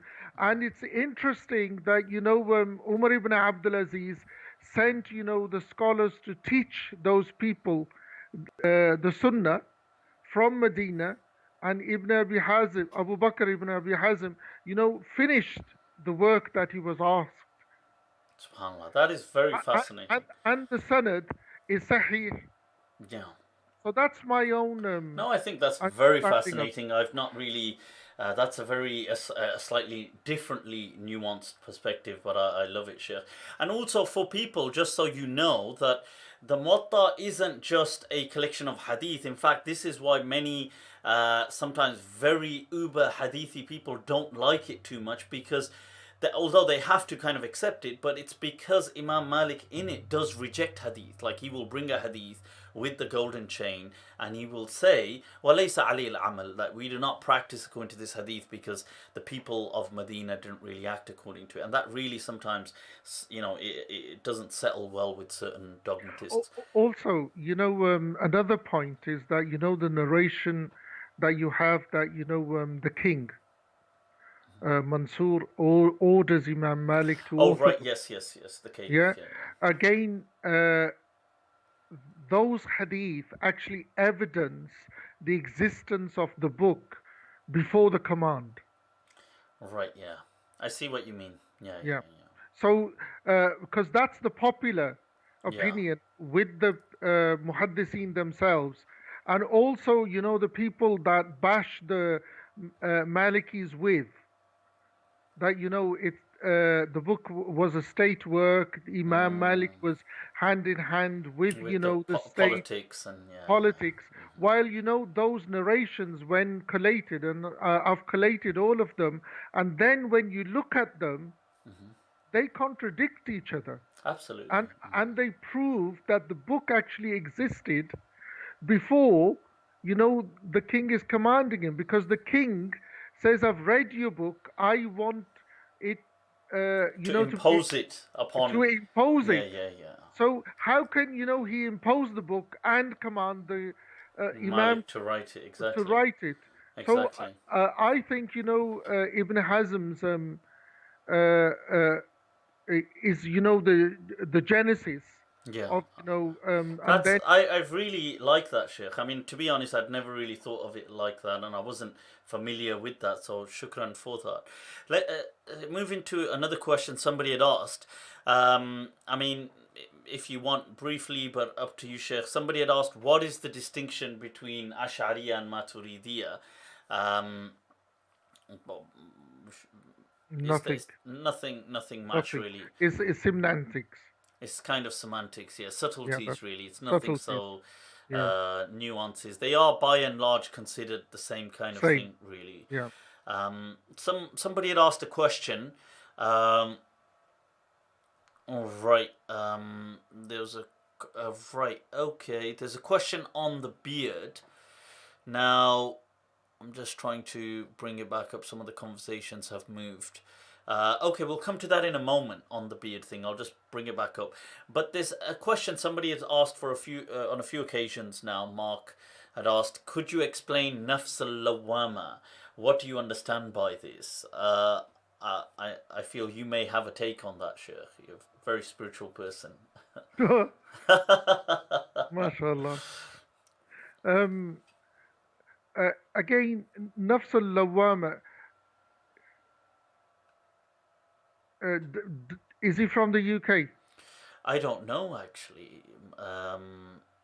The Again, if he contacts me, it's something that you can't give a one-liner for, because the nafs, Allah describes it, with about 7 stages of the nafs, and lawama is one stage of the nafs, the self-blame, and I think do, there must be a theory in psychology. Yeah, I mean, because I was gonna say I kind of see the nafs to mean like the self, and the self in and of itself is such a confusing thing within psychology. They're not exactly sure. I mean, a popular theory is like the kind of bundle theory where they say the self is a like an amalgamation of like your perception, your memories, your thought processes, all kind of in a feedback loop going on, telling like you're bringing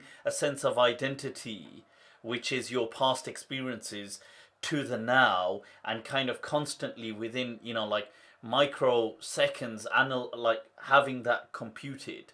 So every time I'm doing something, like if I'm drinking coffee, there's a sense of like obviously as I'm tasting it, it's consolidating a previous memory of I like coffee, and tying in at a very, I mean, this is a very shallow example, but in similar ways there's like it's a complex algorithm that is in motion. This is probably one of the popular theories of the self. Otherwise we're not really sure what is the self.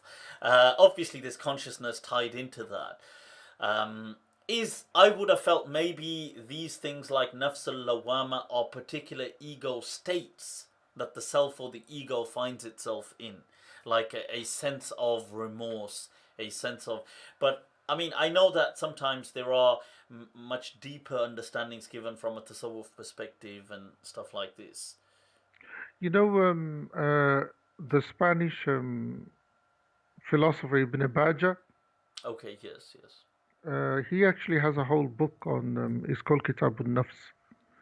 Imam Ghazali has a work on it. There's so many, people who have written on it, but, modern psychology, um, uh, because there's research attached to it, while, Muslim metaphysicists, theirs was, just uh, there wasn't that much research, Yeah. um, uh, and there are more theories about the nafs in modern psychology than there were, with Of course. yeah. Uh,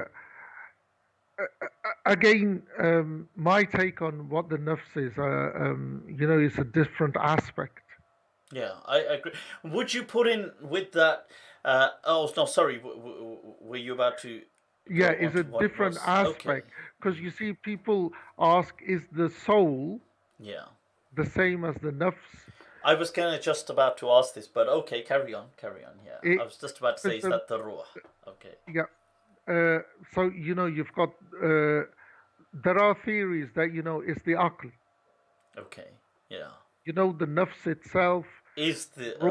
ruh, which is the aql. And I know Qarafi mentions that in his, I think, Idrak al-Umni or something, saying Yeah. this is qila. Yeah, yeah. Now, the thing is that Imam Ghazali is someone who leans towards that. I was going to say this actually, that, this is what I was just about to bring up, that in this text, I was just reading yesterday, that Ghazali kind of answering to Ibn Arabi saying that, look, the ruh is a gaseous kind of element, it's a bukhar, these kind of bukharat which come from the sharayin, the arteries of the heart, and they rise, and if they reach the brain, it kind of cools things down and does. I mean, this kind of stuff, I mean, The thing is that if you want Qadi Abu Bakr ibn Arabi's take on it, he actually critiques Imam Ghazali's yeah, he does, uh, doesn't he? position in the Awasim min al Qawasim. Mm. He critiques them, but again, as Allah Subhanahu wa Taala says in the Quran, humans have been given little knowledge of what it وما is. وما أوتيتم من العلم إلا قليلا. That's Qalila. so, yeah. I mean, that's, But yeah. it's a never-ending. It, You it, know, if you want to know the position of the students of Imam Malik, okay, it's that's interesting. if you go to Nawadir wa Ziyadat Yes, yes. in the Kitab al-Janaza, Yeah, okay. Okay, I um, have got it, but I you'll haven't really looked at Kitab al-Janasa. you'll actually find their opinions, and also which is very modern thinking. Do the animals have souls or not? Even that Okay. is they had opinions on that as well. Yeah. Somebody had asked about the beard in Islam. Um, what is there a kind of fistful prescription? Is there a proscription, a kind of prohibition on shaving or trimming the beard? Um, your thoughts on that? Obviously, I'm sure they're aware of my. They're just looking at me and they're seeing my kind of take on it. But what is your take on that, Sheikh? I don't have a take. I can only share with you, the opinions that are there within the madhab. Imam Malik radhiyallahu anhu was asked, and he says you should not be known for your beard. Subhanallah. You should be known for who you are, rather than, oh, that one who has a 5 o'clock shadow, or the one that has one coming down to his knees. Um, It's your identity is it shouldn't be is about the beard. shouldn't be about the beard. Yeah. And the thing of long beards, uh, I marked, a dictionary of the Sahaba radiallahu anhum, where there were so umpteen Sahaba who were known for having short beards, Subhanallah. qasr al-lihya. Yeah. They're not long And ones. didn't they consider it almost to be a sign of a lack of intelligence to have a very Yeah, long beard? They did, yeah. didn't they? They Yeah. they they had very short beards, Because I'm and sure that something of Ibn Abbas that it's from, it shows from the, that the khifatul lihya is from, like, it's a sign of aql and stuff like yeah. this. But yeah. And you find that the younger Sahaba from the Banu Hashim specifically, they did used to cut their beard. Um, Qadi Iyad considers it to be Sunnah. Yeah. Uh, there is a work by Sidi Abdul Aziz bin Sadiq al Ghumari, rahmatullah alayh, which is a very interesting work where he critiqued, the Indian scholars who authored, a work on the beard, that it was a wajib, Oh, and Maulana Zakaria, his wujub, according to the four madhabs, he says it's yeah, wajib. yeah, yeah. Sayyid Abdul Aziz bin Sadiq al Ghumari, he critiqued it, and it's really interesting.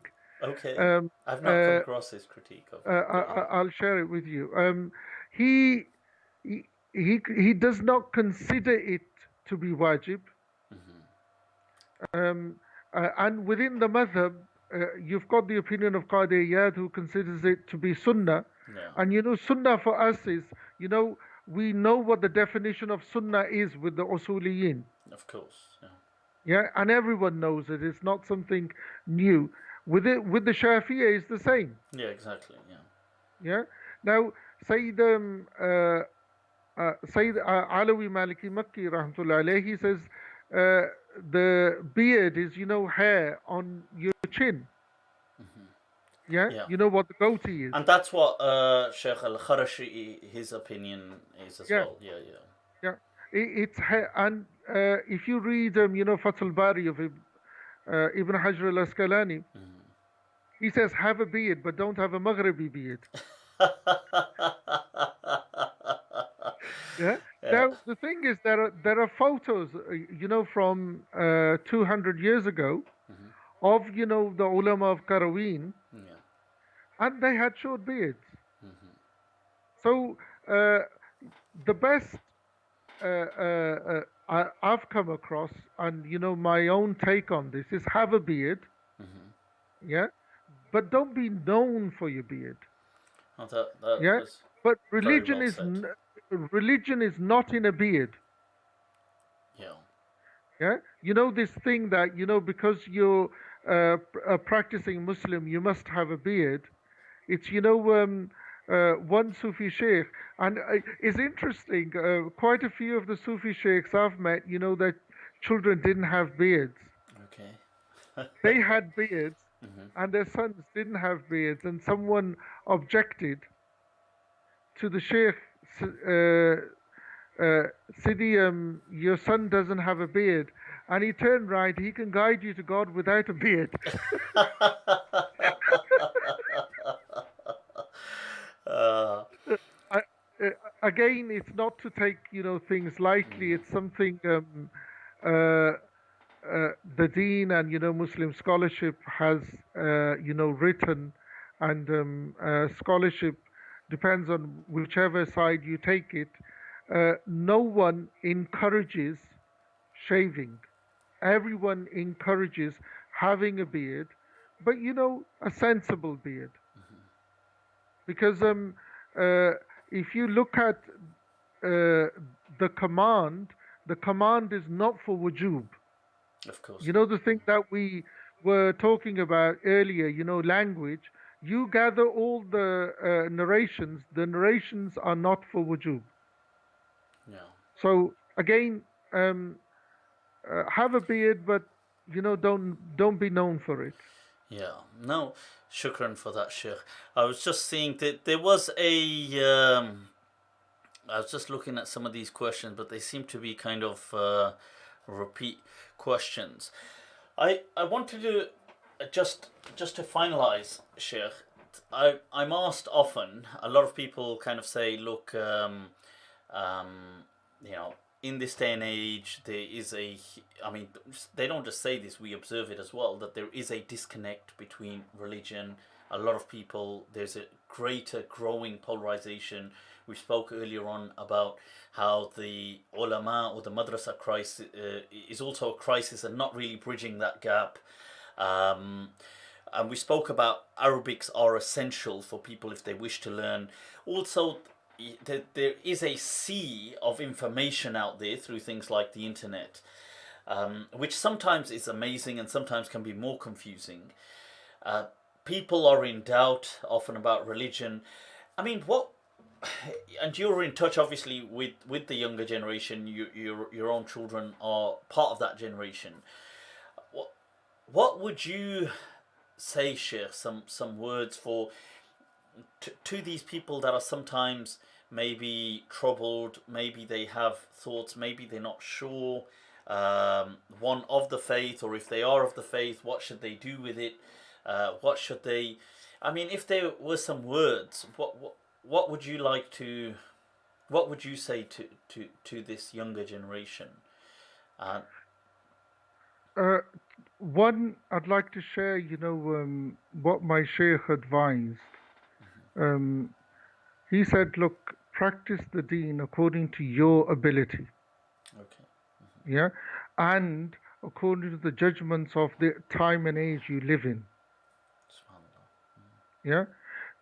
That's what his advice was. And he mentioned, the hadith from the Rasul alayhi salatu, ad-deenu yusr, Yeah, of that the course. deen is ease. And people should go and read the full text of this hadith in Sahih Bukhari. That when you go to extremes, Yeah, yeah, you go to extremes, people would leave the deen. they will. Yeah, Yeah, so don't go because the deen is ease. yeah, Yeah, and it's important that people make things give ease rather than put people in hardship. Your own personal practice is your own personal practice. yeah. Yeah, but when you're advising people, you should advise people to take things easy. The one thing that I would encourage everyone, practicing or not practicing, is that they should have conviction. Aim for conviction in God. Because just because you are born in a Muslim family and you are part of a Muslim household does not automatically make you Muslim. You have to begin the journey where you have end up with conviction in God, then there's faith. How do they? How somebody may ask that? How do I do that, Sheikh? How do I develop No, conviction in God? the conviction first of all, do you accept there is a creator or not? That's the first. Don't forget about God. Do you accept that there is a creator or not? That there is some meaning to this Yes. creation, to this universe. Yeah. Yeah. So that is the beginning of the journey, is the Subhanallah. question that you have to answer. And you know, y- y- when you start answering that question, conviction comes. When conviction comes, then you should be treated as someone new to the deen. Not that because in my 20s or 40s or whatever, and I'm taking the deen seriously now, I Yeah. should be doing this. No, you should be treated as a new Muslim because that's what you are. Subhanallah. Yeah, because our people of Kalam, they say that's the beginning point. Subhanallah. Because young people coming to the deen should not be thrown into the fire, Of into course. the deep end. They should be it's like Imam Abhari and others, the Baghdadis, Baghdadi but ulama. yeah, Yeah. when they talk about this, they say that if someone comes to the deen, they don't know Arabic, you know um, the they can pray in their own language. They can say the opening takbir in their own language. That's not the mashhur of the madhab. Sure. Yeah, but you give them ease. Yeah. Yassiru wala Yassir. tu'assiru. Yeah, and the best ease that people should be given is that you are new on the deen. Your first job is not to pray, not to fast, not to go on hajj, not to give zakat. It is to have conviction in God. Because if your foundations are sound, the building will be sound. But if you build your building on sand, it will, a gust of wind or some flood will just throw your building everywhere. Subhanallah. Begin with this conviction that is there a creator or not? And then And set about on that journey, set on that journey. building that relationship. build Building that relationship, and that is what we should do ourselves, do with our children, grandchildren, whatever. And because what point is there praying, you Yeah. know my Shaykh Sidi Hamza Radullah, he says, how many of us fast and we've got hunger in our stomach, and how many of us pray and we're just getting the physical exercise? Yeah. Because if you don't have that conviction, They're just motions that you're going through. And you know, this connection building along the way, once you've taken that first step, this is what I was going to say. It could be different things for different people. Is like, Different. yeah, so it's not Sorry, just praying and doing no, dhikr. It diff, could be contemplation. It could be yeah, a person making dua that kind of does yeah. it. Maybe giving charity, becoming a better. That's the beginning. It's like, uh, the advice that I was personally given, if someone becomes new to the deen, the best thing that you can do for them is keep them away from Muslims. Yeah? I can agree with Keep, that. keep them away from Muslims. Because you don't let them do, because everyone is on a learning curve. There isn't, if you think that you're not on a learning curve, you might as well be dead. Yeah, Yeah, everyone is on a learning curve, and everyone should appreciate that all of us are on a learning curve. yeah, Some are at the beginning, some are somewhere else, but all of us. I can't tell you how many things that I used to hold as solid as anything, and to me they're fluid. and they've changed over the time. Over They time. changed, yeah, Wow. because it's fluid. It's like Dr. Iqbal, rahmatullah alayh, uh, he wrote what's it called? A poem in praise of the Khabis from Qadian, Okay. Yeah. right? And then he wrote against him, Okay. and and someone criticized him, saying, "Look, you were praising him yesterday, and today you're writing against him." And he said, "Look, only a stone doesn't change. Only a stone doesn't change." And you have found personally over the decades, Sheikh, your own thoughts, concepts have kind of developed and changed over time. I can't tell you how much. It's like this thing of what I shared with you about the tib. Yeah. Yeah. Now, then the whole understanding of that we have of the companions of the Prophet sallallahu alaihi wasallam. Even about the Prophet sallallahu alaihi wasallam, let alone God. Yeah. Because the SubhanAllah. thing is that if you're not if you're not increasing, you're decreasing. Yeah. Yeah, it's like Sayyidina Abdullah, Sayyidina Umar radiallahu anh, when he heard that ayah, akmaltukum, اليوم today, أكملت لكم دينكم. Yeah. yeah, That deen is he wept, complete. he wept, and they said, look, we should celebrate. Why are you weeping? He said, after perfection, there's only imperfection. SubhanAllah. Yeah, ولكل شيء إذا ما تم نقصان. yeah, nuksa. Yeah. And the thing is that no one is complete. If you're complete, you're not complete. Yeah. So everyone should, uh, uh, always accept the humanity of each other. Yeah. Because once we accept the humanity of each other, we actually become humans. It's Yeah. like, about Allah subhanahu wa ta'ala, look at what's the population of the globe now? Is it about 8.5 billion or 8 8.5 or billion. Out something? of I don't know. that, Yeah. how many are Muslim? I would have assumed probably a quarter or a fifth between that or something. Yeah. Right? So Yeah. the majority are non-Muslim. Of course. Of course. Yeah? Yeah. Of course. Allah looks after them. They Yes. are Allah's. Of course. That should, just be enough for any sane person to understand. And the difference between Iman and Kufr is literally a line. Because just because we are in Iman today doesn't mean there's no guarantee we won't be in Kufr tomorrow. True. Yeah, it's always, once you have that conviction, yeah, once you have that conviction, I can't, wallahi, Allah's my witness, and this is not, something because I'm speaking to you or people are listening. It's, I can't fathom that God would ever want anything but the best. Of course.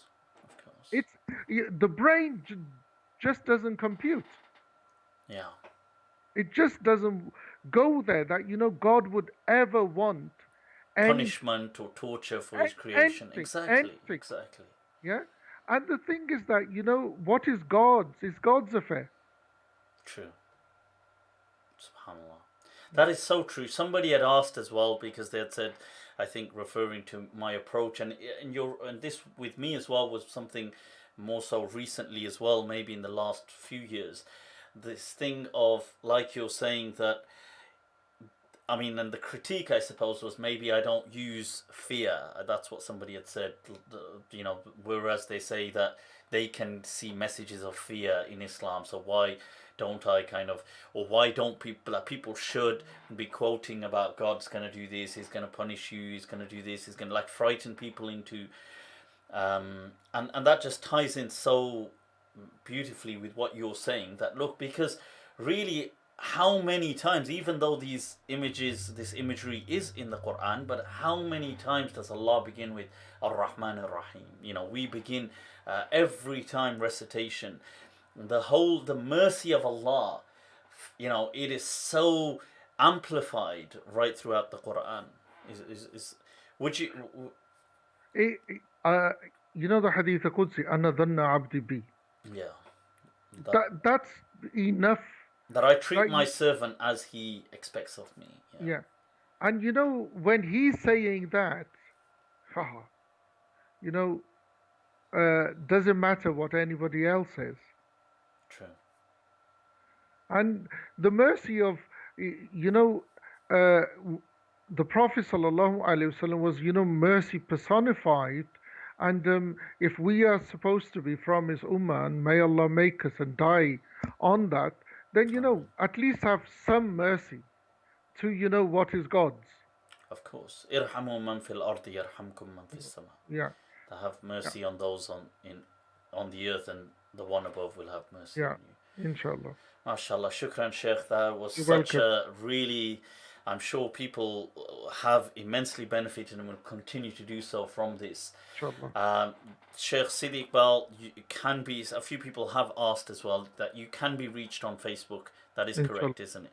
Yes. If you do wish to reach out to the Shaykh, and I do recommend anybody who is serious about learning or development, inshallah, I don't know how much time the Shaykh has, but do, if you can, and it's feasible, connect with Shaykh Sidi Iqbal and do take up, if you can, some of those classes, but you must be consistent.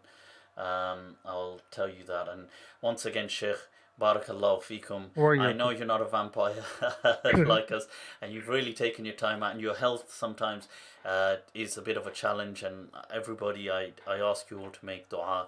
May Allah grant Sheikh the best of health